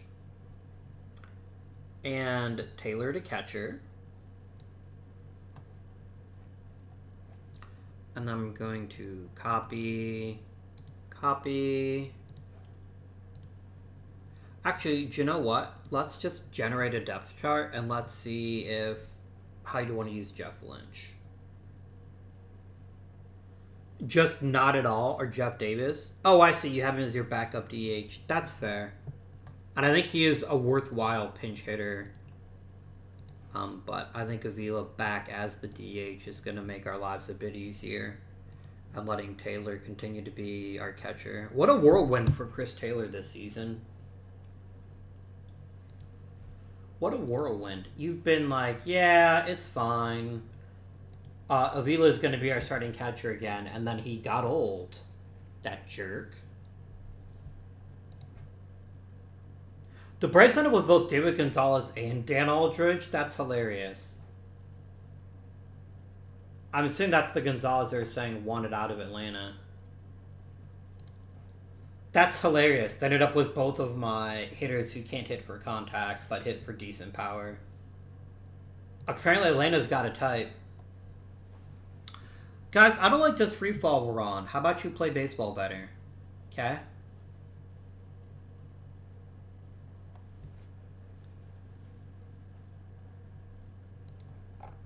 Poor Dusty Malin. I saw Southpaw toss his shutout and was like, Nieves, you magnificent bastard, did you do it again?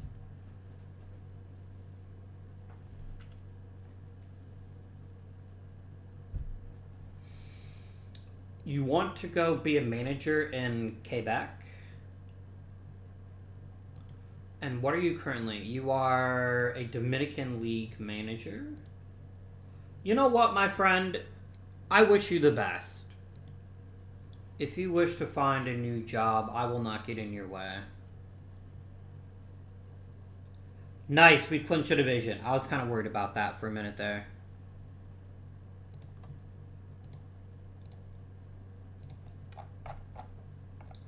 I need a new hitting coach. Jordan Stouffer isn't terrible, but I think we can probably do better.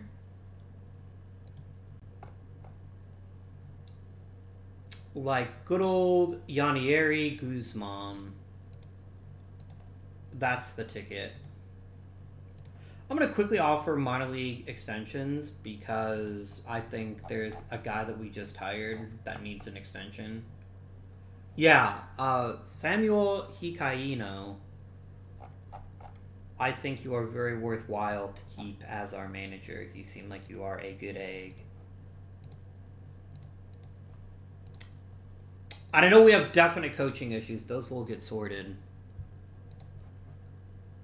Okay, critical question.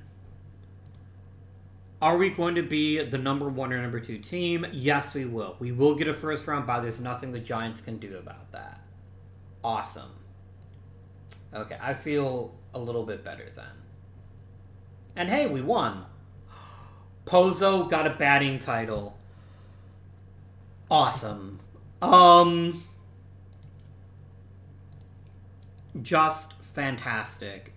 Manny Pozza, you are truly an exceptional player.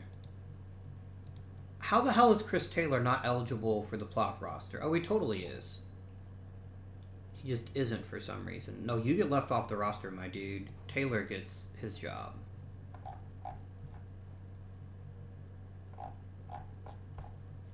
Yeah, you're not bumping Taylor. Taylor is just way better than you are. Sorry, but them are facts. Pitching staff, our starters are gonna be...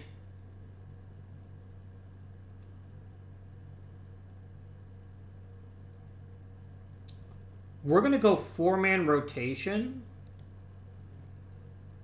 And I'm playing Nieves as our number 2 starter. He's just had such an amazing season that I think we have to ride the hot hand. Even if it means Montour has a little bit less important of a role. Yeah, Moya, I think the gloves come off next season. I think no more pitch count for you.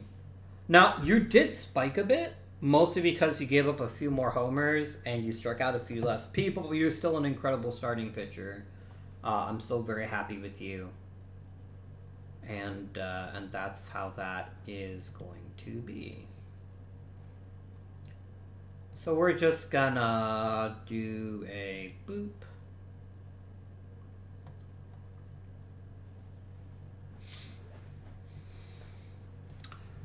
Amazing. Absolutely amazing. We will talk about how the season went. Don't worry about that. I'm just waiting until after the playoffs. And one more time. I will play any games that turn out to be elimination games. I know this video has already run kind of long, but I think it's still worthwhile. Plus, it'll be our first look at the OOTP 23 engine, which will be very exciting. I'm just going to quickly check here. Yep, that looks good. So, playoff coverage. Tommy Mcdonald, again, steps up. He's really forcing an interesting issue for me, which is, do we keep him? I'm not sure yet. Oh, Nieves, my dude. I mean, I couldn't expect another shutout from you, but I also didn't expect you to just melt down. But I guess that's where we are right now.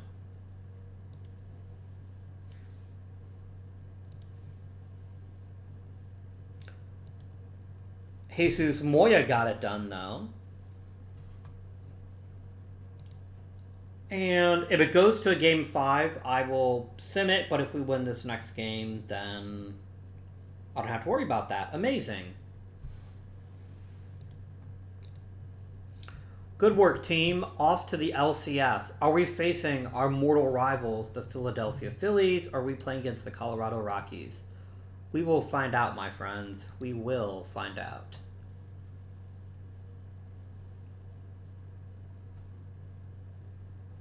The Rockies won. Interesting. I kind of hoped we were going to be able to face the Phillies, but just because they've been our cross-state rivals and our bitter nemesis for so long, but that's how it be sometimes. I mean, I still don't think it's fair that they have Spider-Man.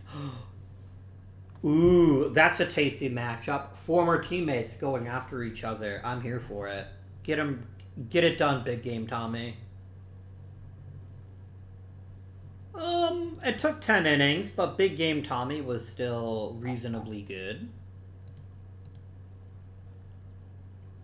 I still think it's fair we have to pitch against Spider-Man, but that's alright. Nice. Yeah, much better game for Nieves. How did he do? Very nice. 8 innings, only 3 runs allowed. Brilliant.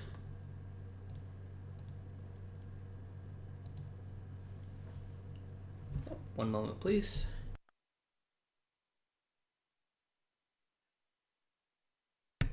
That time I got to mute a microphone before I sneezed. I am not a dad, and I have no desire to be a dad, but I definitely have dad sneezes, so I try to mute my microphone when I can. Well, bam. Looks like the bullpen had to handle that one. Moya definitely got roughed up, but it is Colorado. It's definitely not a normal environment. Are we gonna go for the sweep? Nope. Bautista did get lit up. Big game, Tommy. Got it done. The man got it done. The World Series is ours, and we face the dreaded Portland Skyhawks. Which is still, and I cannot stress this enough, an incredible name. I love it so much. Oh shit. I was about to say, how on earth am I not at home field advantage? Yeah, Portland winning 100 games will do that. It will do that.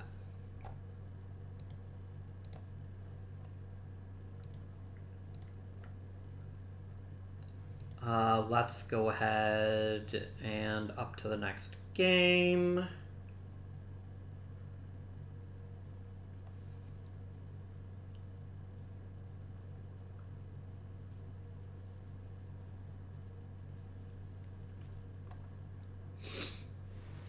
Okay. Ooh, Nieves won 20 games this year? Damn, son. Let us simulate the first game. Oh my gosh. Okay. We got the shit kicked out of us. But Big Game Tommy is here for the challenge.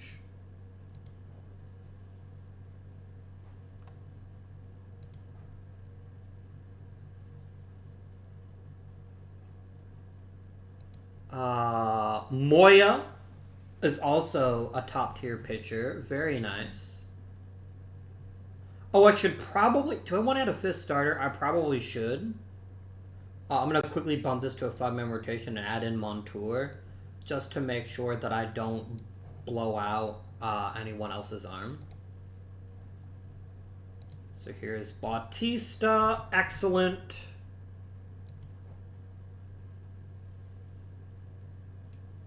Nieves is back. Let's see what he can do. He can get beat again. Cool story, bro.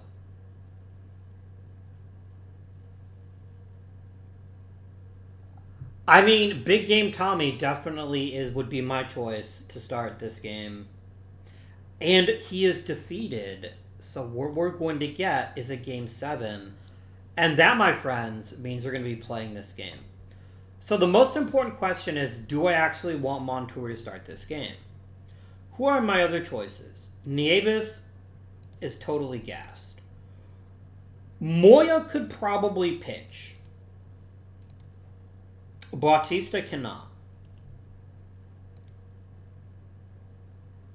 So that's an interesting question. Who do I trust more in a big spot? I think you've got to trust your big game pitcher, right, which is Moya. And I know he doesn't have the very best of... I know he isn't the... Ooh, any interesting posted players?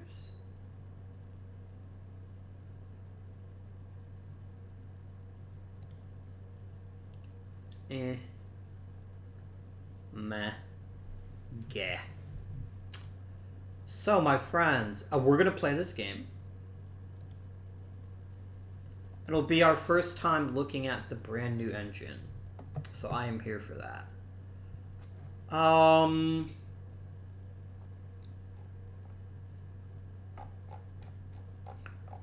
Game sound off. I think that's a little bit too loud in my opinion here. I like all the camera stuff, so we'll go with that. Warm-up rule, yes. I'll make the ball a little bit bigger so it's easier for me to spot. I'm an old man.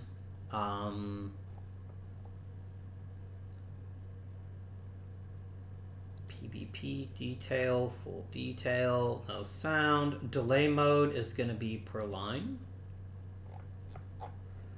And defensive strategy, you can handle that. You can handle when we do shifts and everything else. Yeah. Let's see what happens here. Team leaders. I see a lot of poor there. Oh, because it's literally only showing... Wait, why is it only showing Portland? Do I just not exist? Because I'm pretty sure that Pozza won a batting title. That's kind of bonkers. It's only showing me the... That's weird. I'm sure it's like just a glitch. I'm not worried about that. Okay, my dudes. We're going to start the game.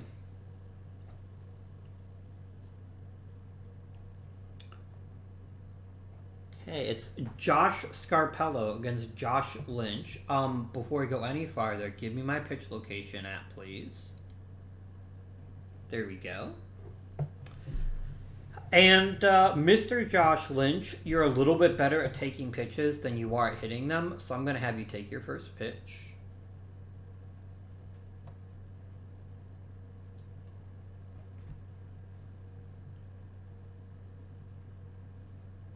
And that is a strike.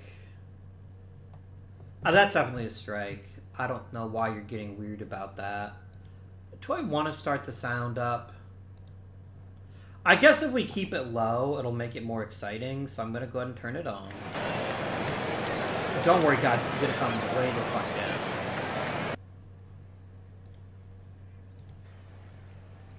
Yeah, I think we're going to do 40s across the board. It'll add to the immersion, I think. Cool. Game action. Take the next pitch, if you please. A glove. A glove. A ball. Let's take one more. We'd have a Gold Glover behind the plate in Alex Pellis. And, yeah, he's not locating his pitches. So I see no reason not to just wait. Let's work the count, my friend. Go ahead and take a pitch. I'm gonna let you take pitches until it's 3-2. Hey, it's a nice matchup. It's our old pal Sergio Bermudez, who had himself a decent season-ish. Come on, Lynch.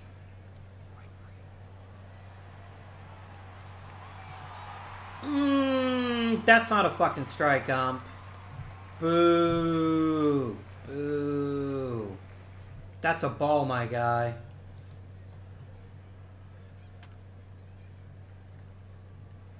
Very nice. I like the camera cuts. It makes it more exciting. Well done, OOTP. Pozzo, my boy, you've had an exceptional season. I trust you. Get it done.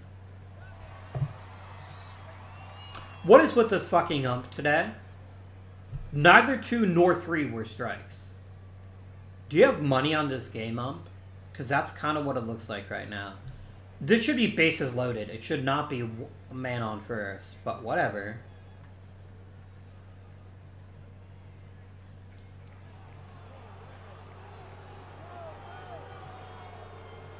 That's still a hit. Jeff Pierce, my friend, if you could destroy this baseball, I'd really appreciate it.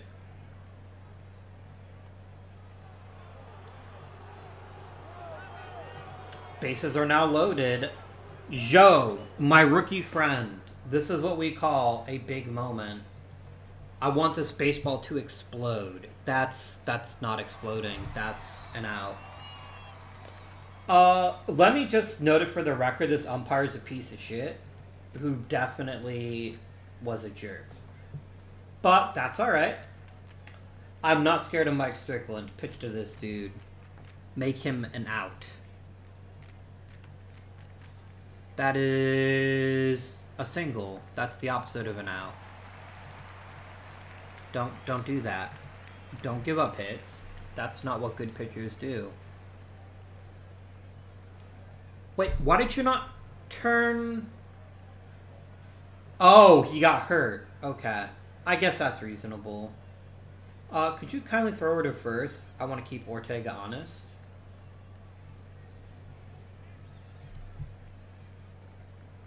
I also have a go-goaler behind the plate and at first base.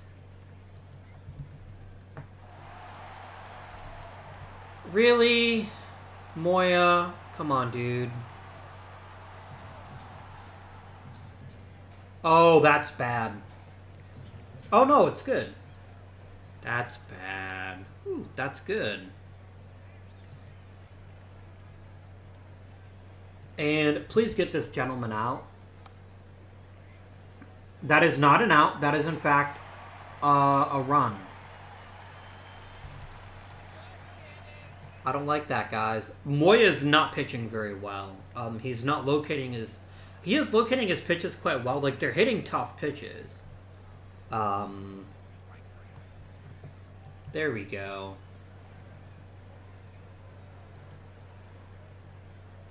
Was he thrown out of the game? Oh, that's super cool. This is how I acquired the player. That's very cool. Oh, come on, Taylor. Let's get something started here. That's not getting anything started. That is, in fact, an out. Dude. And you struck out.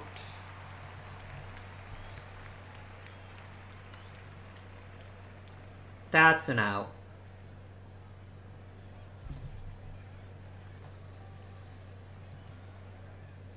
Moya, I've got to see more from you, my boy. I've got to see you be the best version of yourself so we can get back into this one. You're also throwing a lot of pitches. Like, it's not even the third inning. And we're having a big issue there.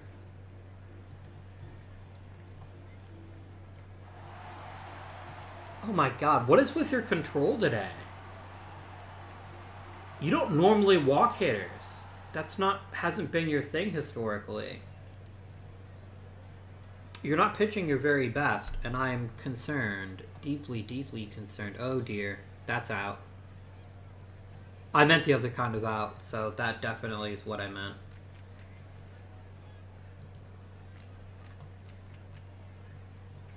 That's another run, I think.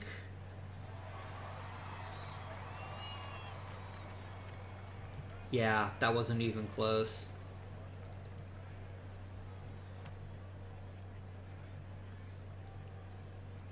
And that is an out. Guys, we were one of the best offenses in the majors. I need you to figure out your shit right now. Because Moya's not pitching very well. And I don't think he's going to get through the third inning unless he has a really good one. Or, like, score a bunch of runs. That's an excellent start.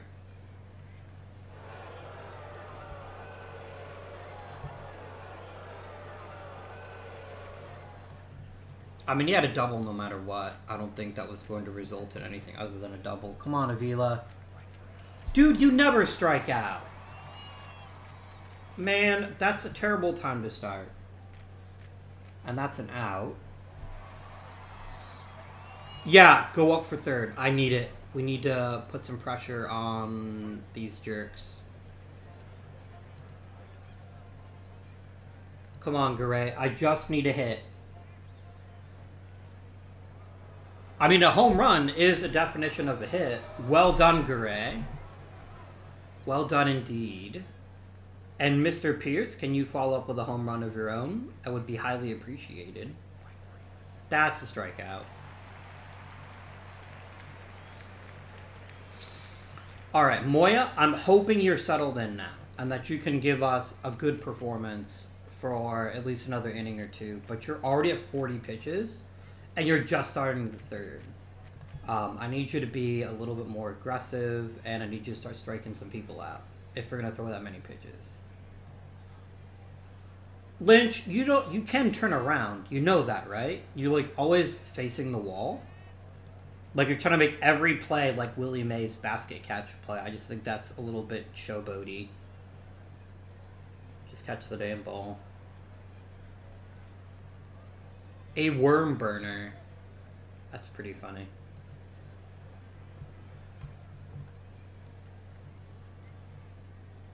A fairly innocuous inning, but still a lot of pitches already thrown by him. His night might be quite short indeed.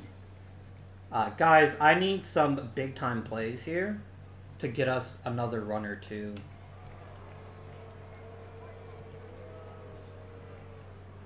Oh, so now you're calling that as a ball. Jesus Christ, game. This umpire, I tell you what. Taylor, go ahead and swing away. That's an out. And Joe's real slow, so I'm not going to let him push that. Go ahead, Clint Daly. Give us some... Nice. I don't know if that's going to be an error. It's an infield hit. I'll take it. Nate McConnell, my friend, you're hitting .310 this series. I would like you to hit the ball really, really well, if you don't mind. I mean, that's an error, so I'll take it. Josh Lynch, if you please. Hit baseball good. A balk? He balked in a run. That's fucking hilarious. Wow, dude. Wow. Come on, die. Die. Damn it. If that ball had dropped right in front of him, that would have been a run. Come on, Avila. Nope. That's also an out.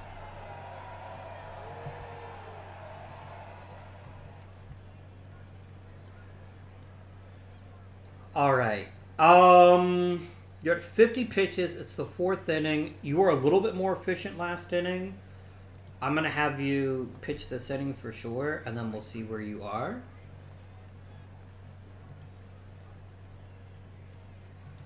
I think you get real efficient, my dude, if you don't mind. Oh, that's ugly.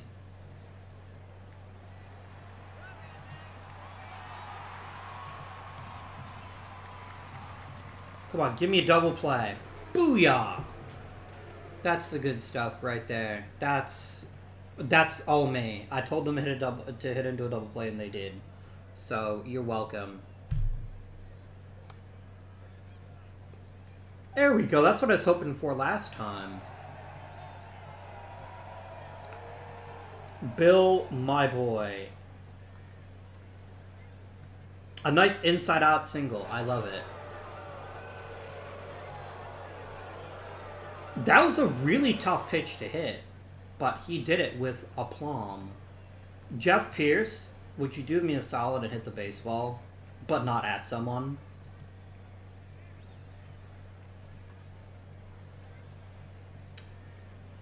I said not at someone. That was the opposite of not at someone. That was right at someone. Joe, let's see what you can do. That is, again, right at someone. Guys, I need you to hit the baseball where they ain't, not where they is. And Taylor walks. He's along a lot of base runners. We just had a little bit of a struggle capitalizing. Clint, give me... Damn it. Albert, you jerk. I don't like you anymore. I mean, I never liked you, but I really don't like you now. You're at 60 pitches. I want to try to give you a chance, but you're on very, very thin ice after this inning. But we'll see how you do this one. Right to Pozzo. Easy peasy. Strickland. Really, Joe? I know you're slow, dude, but that would have easily been catchable if you had run the way that I know you can. Go ahead and throw over to first, if you please. Let's try to keep him honest. And strike out Ortega. And now I don't care if you steal second. You do what you want. Nice.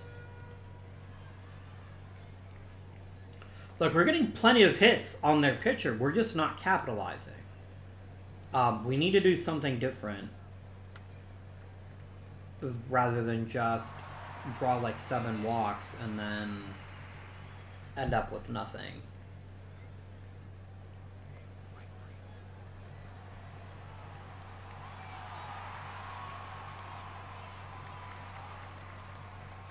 Avila, how have you done today?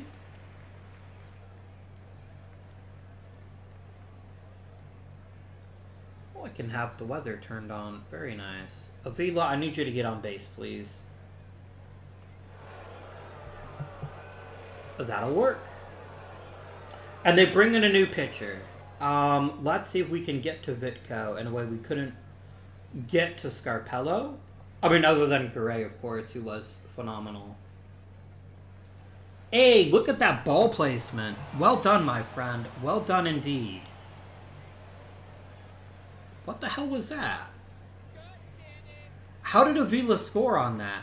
That seemed like they're just like, well, we can't catch it. I mean, I'll take it, but I mean, runs are good. I've always said that. Look at Bill Garay, my man. Boom. Alright, the last thing I want to do, now that we've got a decent sized lead, is let them back in. So I'm going to go ahead and start warming up another pitcher. I'm thinking I will go ahead and let Moya face Cuevas, Sims, and Hackney, or at least Cuevas and Sims for sure. But I think warming up someone like Robert Diago to just be ready to go next inning is really smart.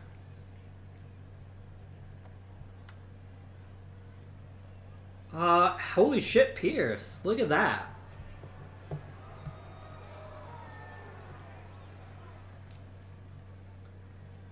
And Joe, can you add one? Can we go back to back to back? No. But you can strike out, though.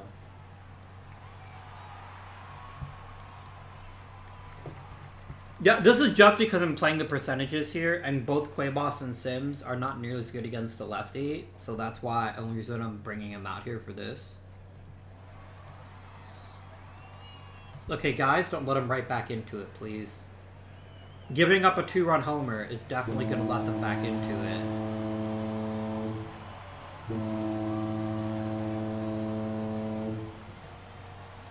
Moya, you're done.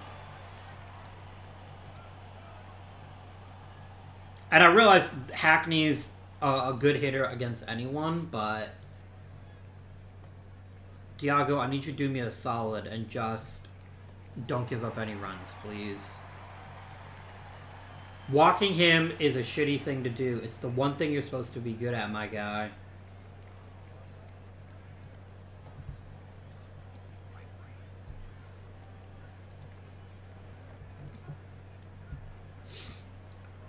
Oh my god.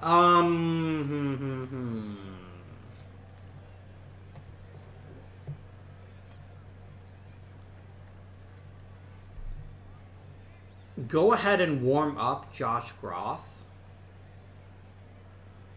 Because we're getting into the 7th anyway. Oh no, Josh Groth. Actually, let's warm up Spellman and our Gender instead. Just because I know that they've both pitched quite a bit recently. So let's warm up Well, it's been several days since Groff pitched. Yeah, you're fine, dude. Warm up.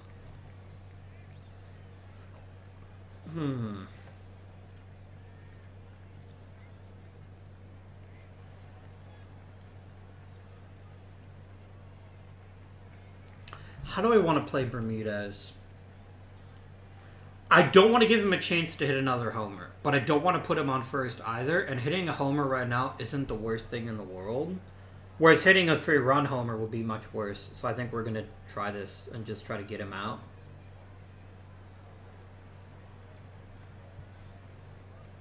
There we go. And just get Pellis out, my friend, please.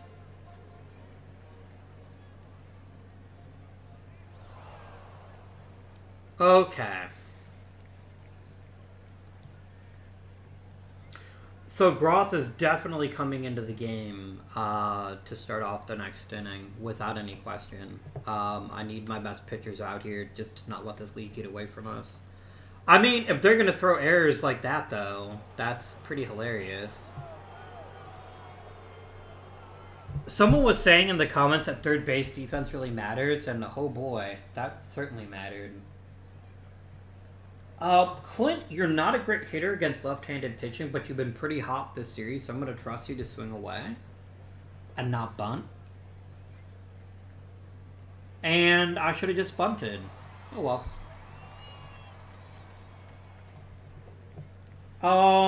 Also, Taylor is slow as fuck, so I don't think bunting with him would have been smart anyway. Yeah, just weak ground balls. I think if we do keep Josh Lynch, we're going to try to find him a platoon partner, maybe. Like, I think that's one of the things that's holding him back, because he just can't hit lefties.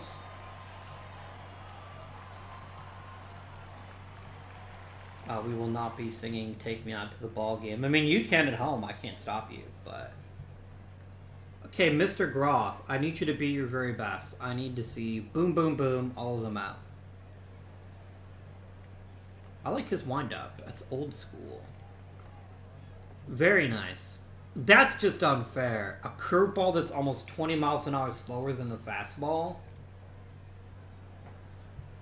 That is ridiculous, quite frankly. And that's a strikeout for him. I don't like your pitch selection. Don't just throw only fastballs. I know it's your best pitch, but I think you'd be better suited to mix it up a bit more. Like, your curveball is freaking incredible, dude. You should be throwing it once or twice in at bat, in my opinion. And that is an oot for Lynch.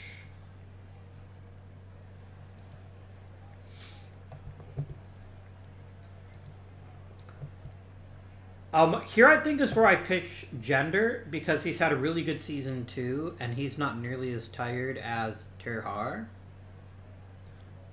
So that's what we're going to do. And Avila, go ahead and hit baseballs, please. That is a strikeout, my friend.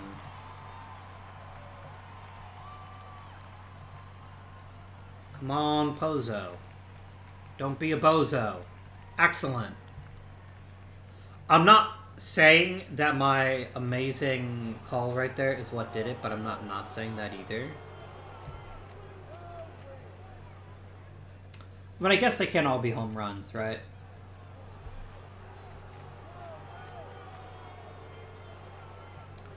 Wait, Gray got a hit? Okay. That's cool. Now, I might want to do a substitution.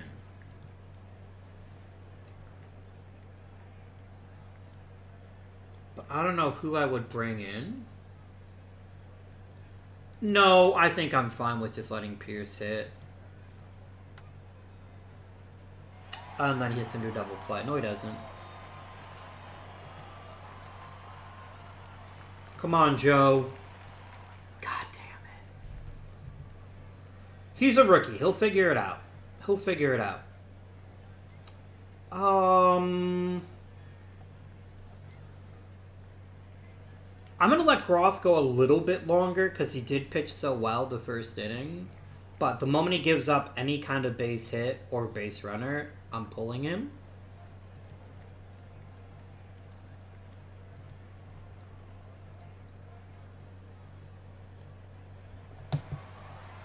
And that's a base runner. Goodbye, my friend. Sorry, dude. I had to keep you on a very short leash. Get him, Gender. Nice.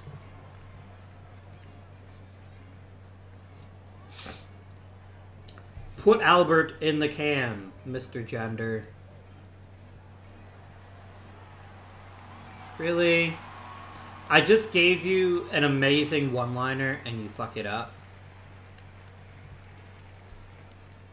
Nice. Good work, Bermudez. Way to strike out. See, he's still on my team. That's why he won. That's why he did well there. I'm paying him to be on both teams. Taylor, that's a wet fart.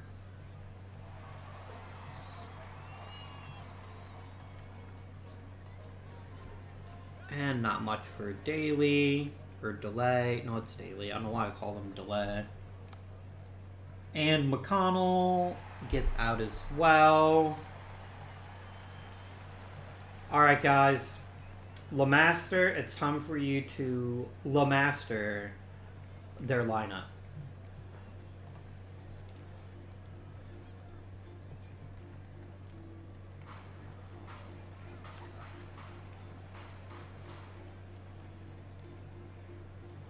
I like how he just slid. That was very impressive, Gure.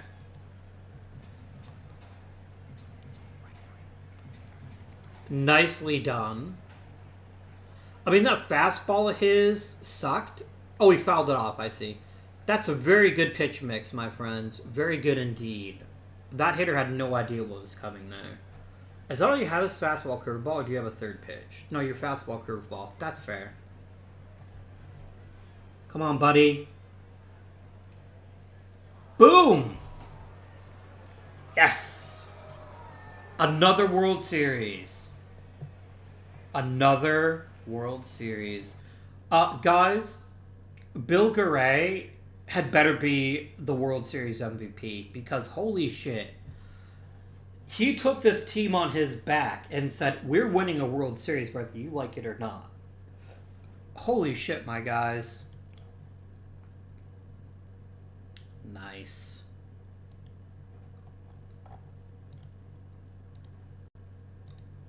Oh, that was such a satisfying victory there. I really didn't know who was going to win that series. I really didn't know. And Moya definitely wasn't on the very best of his game, but he got it done, my friends. He got it done. Nice. Watch, the owner fires me anyway. Okay. Ooh, fan loyalty is increased. Very nice.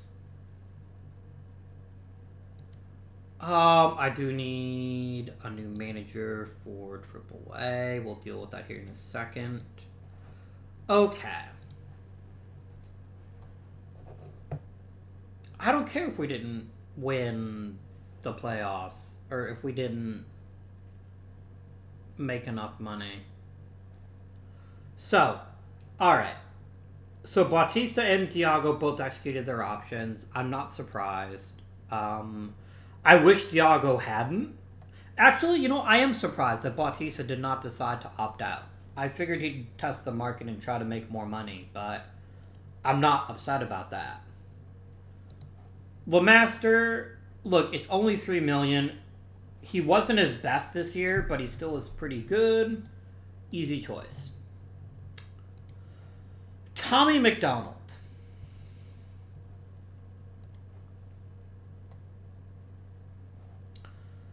Friends, I know he's trending in the wrong direction. But he was so damn good this season. So damn good. I'm actually going to leave this decision for next episode. I'm not going to decide right now. Like, Tom McDonald has legitimately been the reason we've won 3 World Series in the past. Is this our 3rd in a row? No, it's not. I think we didn't make the plus. Yeah, it's 3 and 4 years, but it's on our third in a row. So, my friends, I'm not going to make that decision today. I'm going to wait, let you make some comments, and I'll think long and hard about what I'm going to do with that. In addition, I've got to find a new manager for AAA. I think you have earned a promotion to AAA, Mr. Lison, if you don't mind. Very nice. Jose Vargas, you've been an excellent manager. I don't see any reason not to promote you to AA, except the fact I'd probably like you to be a hitting coach a bit more.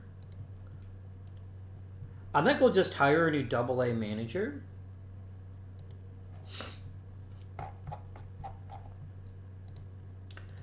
Give me that dev. By the time they're in AA, I'd rather have somebody who's really good at development than somebody who's really good at mechanics. I mean, I could just get all three by hiring Zach Houchins to be my AA manager. Okay, we need a new team trainer.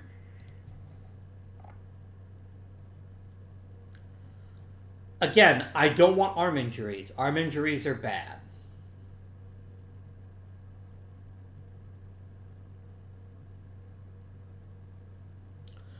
I'm looking at Josh Franklin, and I kind of like him. What is your... Are you like a nice guy? What is your deal, Josh Franklin? I don't know. There's a lot to be said for this guy, too, though, who does everything but rehabbing leg injuries. I think we'll take Willie Diaz instead. Offer him a deal. And then in terms of hitting coach, I'm just going to go ahead and promote Luke Montz.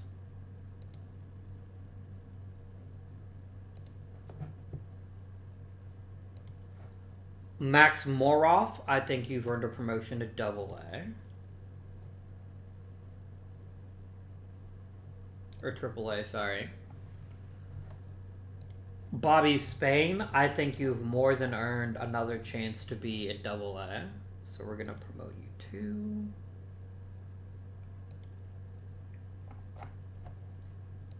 Connor Bierfeld, you're not terrible.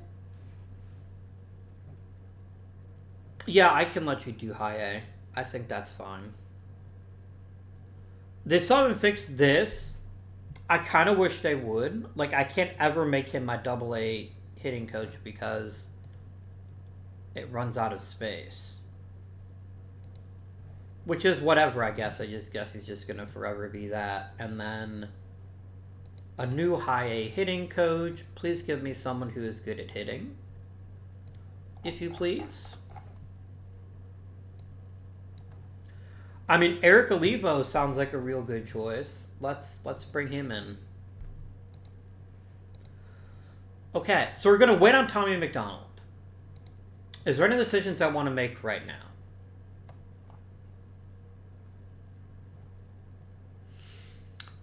Jesus Moya, yes. All the things, yes. I will happily give you the $8 million you're asking for. That's good. Ernesto Nieves, you're one of the best pitchers in the league and all you want is $1 million. Absolutely.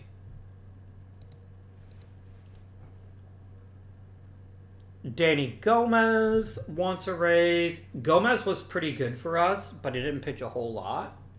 But he's not asking for a very big raise. I think we can bring him back.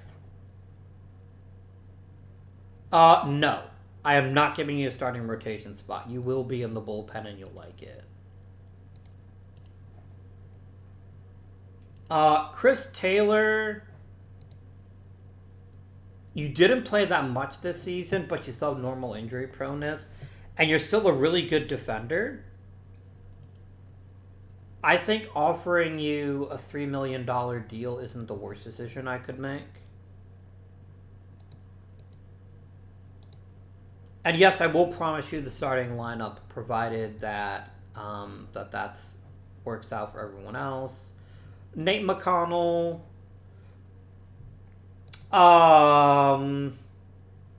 I don't have a better second baseman yet, so I will offer you the starting lineup is fine. Josh Lynch. You're just not staying healthy, my dude. You're not staying healthy. And $5 million for a center field who's only going to play for like 80, 90 games doesn't seem like a great choice to me. But on the other hand, I don't have a great center fielder waiting in the wings. I mean, Nate Sanders probably deserves an opportunity at some point, but he's also still really, really raw and hasn't really tapped into that extra level that he might have. He might someday. That day is not here yet, though. I definitely want Nargiso to get another year in the minors and see if he can't unlock some more there. Same for Cerulli. Mike Sorrentino has a very fair chance of just going right to the majors. So we'll think about that in the offseason, too. So I had this issue, right? And that issue is that unless I'm willing to just trust Nate Sanders to be a great center fielder, I think we have to keep Lynch for one more season. Or we let Lynch walk or trade him and see if we can't get a free agent center fielder to be a one-year gap guy.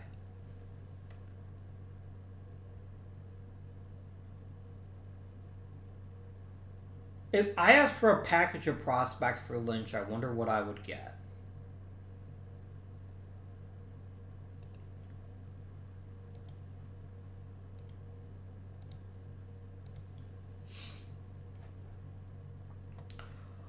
Okay, I'm getting legitimately premium prospects being offered to me.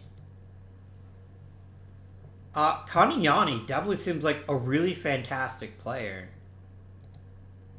And Ray Samano is no slouch either. I mean, Jeff Kearney isn't that great, but...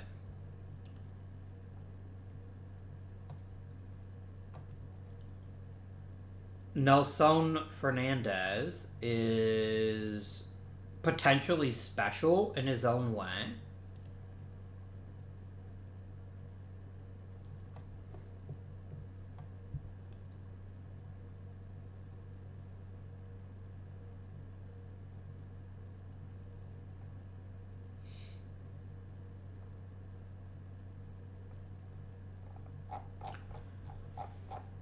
Friends, I've got to be honest.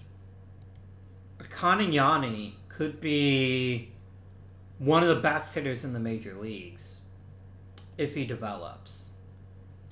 And Ray Samano is another premium offensive talent.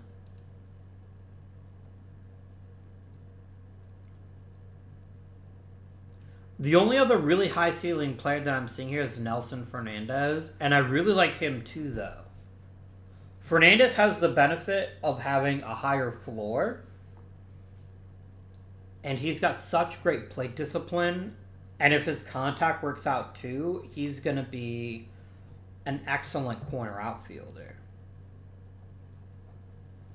But the problem is Caleb Williams sucks, and Jeremy Porter isn't that exciting either.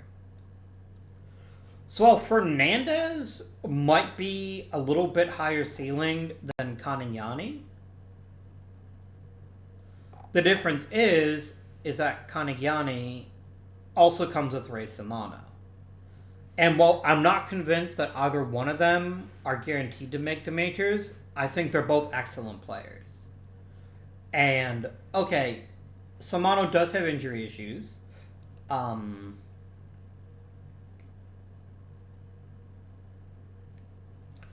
Let me discuss this deal, and let me see if I can get him to throw in one more prospect.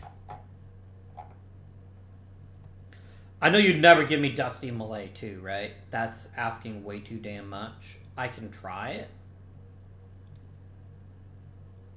And I'll drop Kearney. No. Okay, that's fine.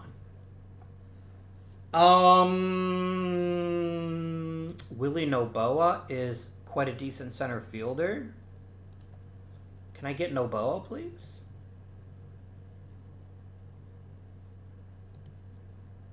I will offer you a crappy player to make this deal happen. So here's what I'm getting out of this deal. I'm getting 2 premium offensive prospects and a center fielder who's quite polished and looks somewhat similar to the guy we're trading. I think we make this deal. I think this is the right call.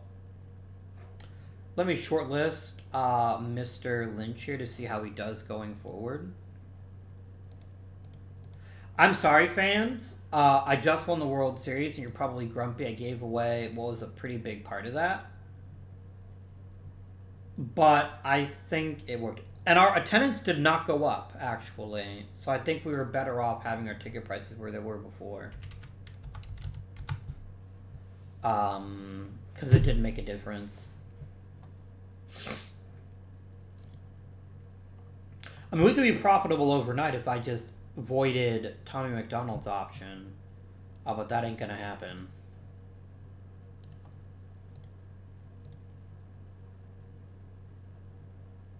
Well, I could do a qualifying offer for Pierce. I think I will.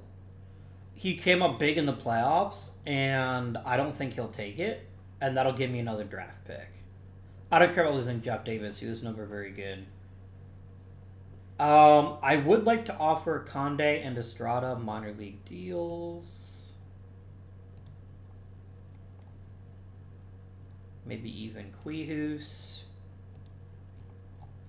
Alright, my friends. So, I'm going to leave the last decision until next episode, which is, do we void Mcdonald's contract? Because here's the thing. Without Tommy Mcdonald, I don't think our rotation is good enough to have a good as great a season. But I'm also concerned at what happens if Mcdonald comes back at age 36, shits the bed, and then executes his option for 2050, leaving us where we are with Diago, but so much worse. So that's a definite thing we have to consider. Statistically, he was better than he's been in the last couple of seasons. He learned how to pitch a different way, even though he wasn't throwing as hard.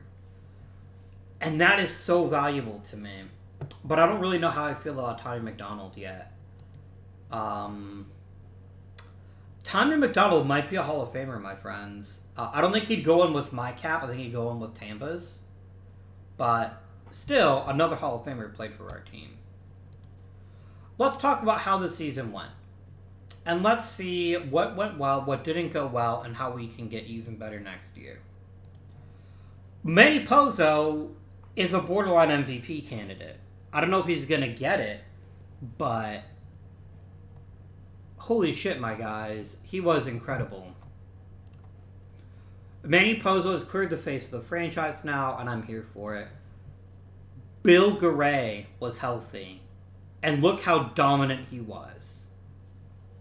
This was very much a I am the greatest kind of thing. And yes, he did get World Series MVP, as he deserved. He was fantastic. This was a brilliant free agent deal. And I have no regrets about that. Then the roster drops off a bit. Our secondary performers didn't play their very best. And let's not forget, Josh Lynch would have been number 3 in WAR if we still had him. So Clint Daly. He keeps getting it done. He keeps getting on base at a decent clip. And he keeps playing good defense. I feel no rush to get rid of him.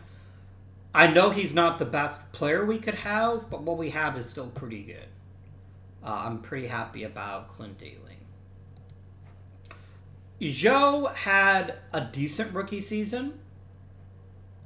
I need more than a 230 batting average out of him, obviously. But he still hit 30-plus homers. And he was still worth 2 wins, almost 3.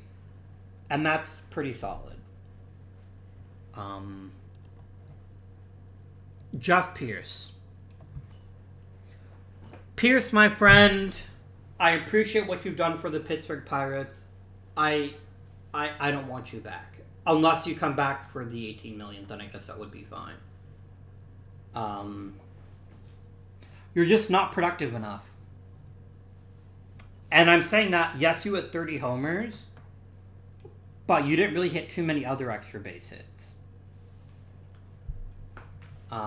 You were definitely durable, and I definitely think you played well. But I don't think you played well enough given your contract. I think we'll find a new corner outfielder. Jeff Davis, at least you got on base. But that's about all I can say about you. You didn't have a great season, and we're just going to let you walk. I'm not going to bring you back, even for a second. Albignac, you were decent when I needed you. Let's talk Andres Avila, though. This was his worst offensive year by far. There is no question this is the worst year of his career. And here's what concerns me. He's 33. Which means, is this the new normal? Or was this, I can't play catcher anymore, you screwed up my development this year? Because his defense wasn't that bad. Like, it wasn't good. And we probably lost about a win because of it. But it's not like he was, like, the worst catcher in the major leagues.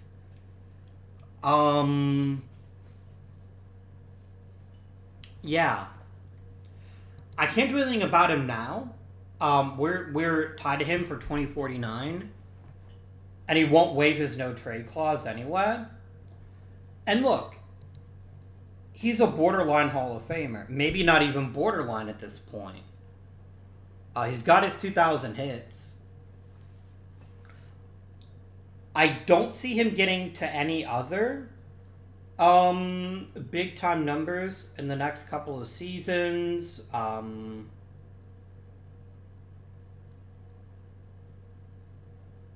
Yeah.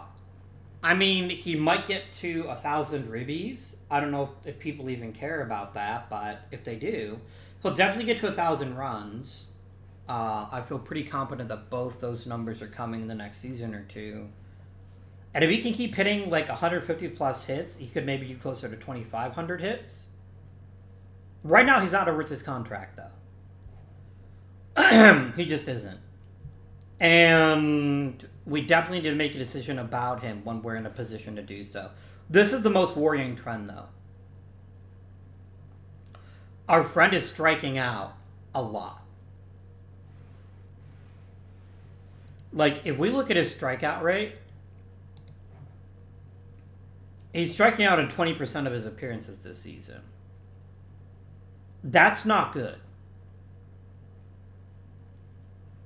I mean, he always struck out a decent bit, but his strikeout rate has really skyrocketed. His walk rate is going up too, which is nice, but this is a lot.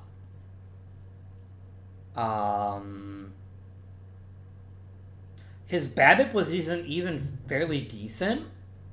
I think we need to put him as our full-time DH for at least a season and then see what he makes of that.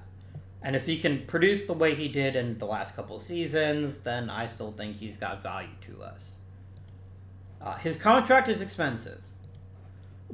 But it's worth it as long as he's a 3 to 4 win player. It's borderline, but it's worth it. It's not like highway robbery. But it definitely, I don't think putting him back behind the plate is the right solution anymore. Chris Taylor just didn't play enough. I think if he would have, he would have had a better season. And Nate Mcconnell was kind of a bust. He was a good defender, but not a great one.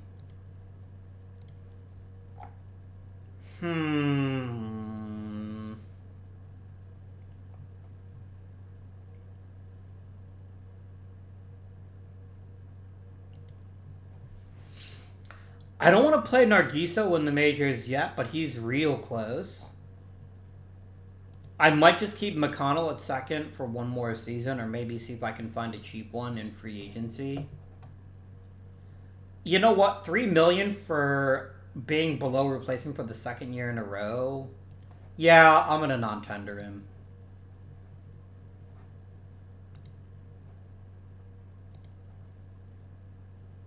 And I need to go into pending offers and withdraw his deal too.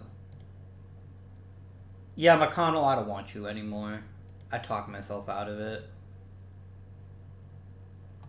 Definitely want everybody else though. That's no question. But Mcconnell, not so much. I can do better than him. Okay, my friends, that is going to conclude today's episode. No, it's not. I didn't look at the pitching staff at all. Let's sort by WAR, please. Hi, Tommy Mcdonald. If Tommy Mcdonald didn't pitch as well as he did this season, I don't think we make the playoffs, let alone won the World Series. He's been an incredible postseason pitcher. He's going to get to 200 wins this season. That's pretty cool. Ernesto Nieves. Holy fucking shit. If anybody thought that he was going to be an all-star level Cy Young candidate, please tell me who you are so that I can, get a contract. No, I'll get a lottery ticket. Obviously, his peripherals are basically the same as last year. He wasn't a bad pitcher last year. What he did was pitch a whole lot longer into games, and that helped everything. And made him so much more valuable. He had the same number of starts. He just pitched longer. I mean, he threw 5 shutouts. That's a big piece of why he was so good. Moya had an interesting season. He's putting on more and more innings, which is great. It's fantastic. But he slipped a little bit in his peripherals. He didn't strike people out at the same rate. He gave up more homers. That is... yeah.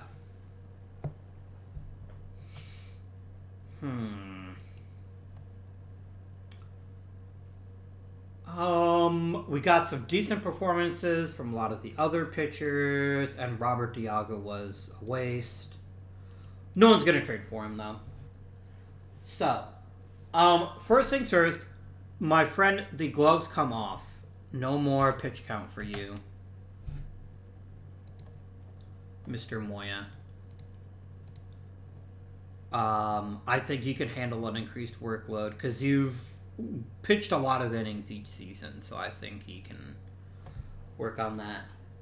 So my friends, I'm curious to see what your thoughts are about Mcdonald. It is definitely a risk to avoid his option. And I would love to bring him back for less money. But he still pitched at a really high level. Like, arguably one of his best seasons. He might win the Cy Young Award again. I don't think it's a guarantee, but he might. And nothing about his performance seems to be unsustainable. Yes, his BABIP is the lowest of his career. So it leads us to believe that either the defense is really good or he got a bit luckier. And he definitely didn't strike people out at the same rate. I think the days of him regularly getting 250 plus strikeouts a season are gone. I don't think we'll ever see that again.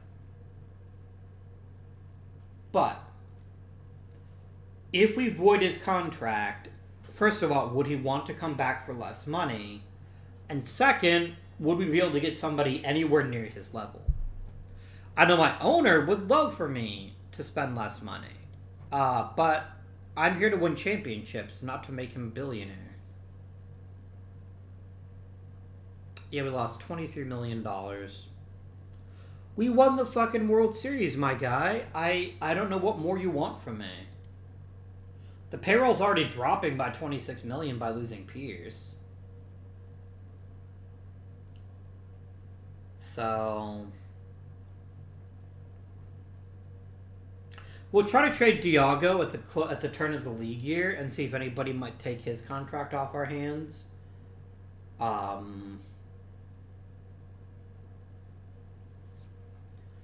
But yeah, friends, Now, there is one thing we have to be concerned about for the future, though. Our rotation is quite old. If we look at our rotation, we have 35, 27, 26, 34, and 26. And I don't think Montour is that great a pitcher. I think he's fine in small doses, but I don't think he's going to be a top-tier pitcher. He might be better in the long run as a reliever that just goes really deep into games, but I'm not convinced he's going to be a great starter.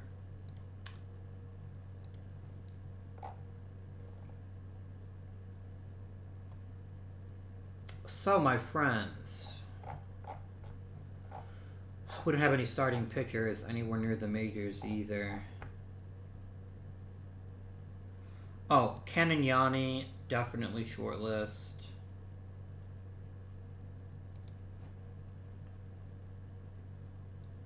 I'm not going to pressure him. I'm definitely going to let him pitch or play in the minors for a couple seasons and see how he does. Benayoun, I think you just need playing time to be a reasonable catcher.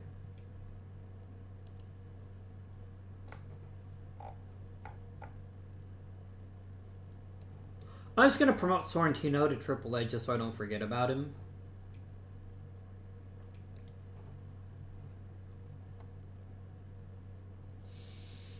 Here's a future DH for you. I mean, I wouldn't mind putting him in right field. He's not like a train wreck, but he's just not very good.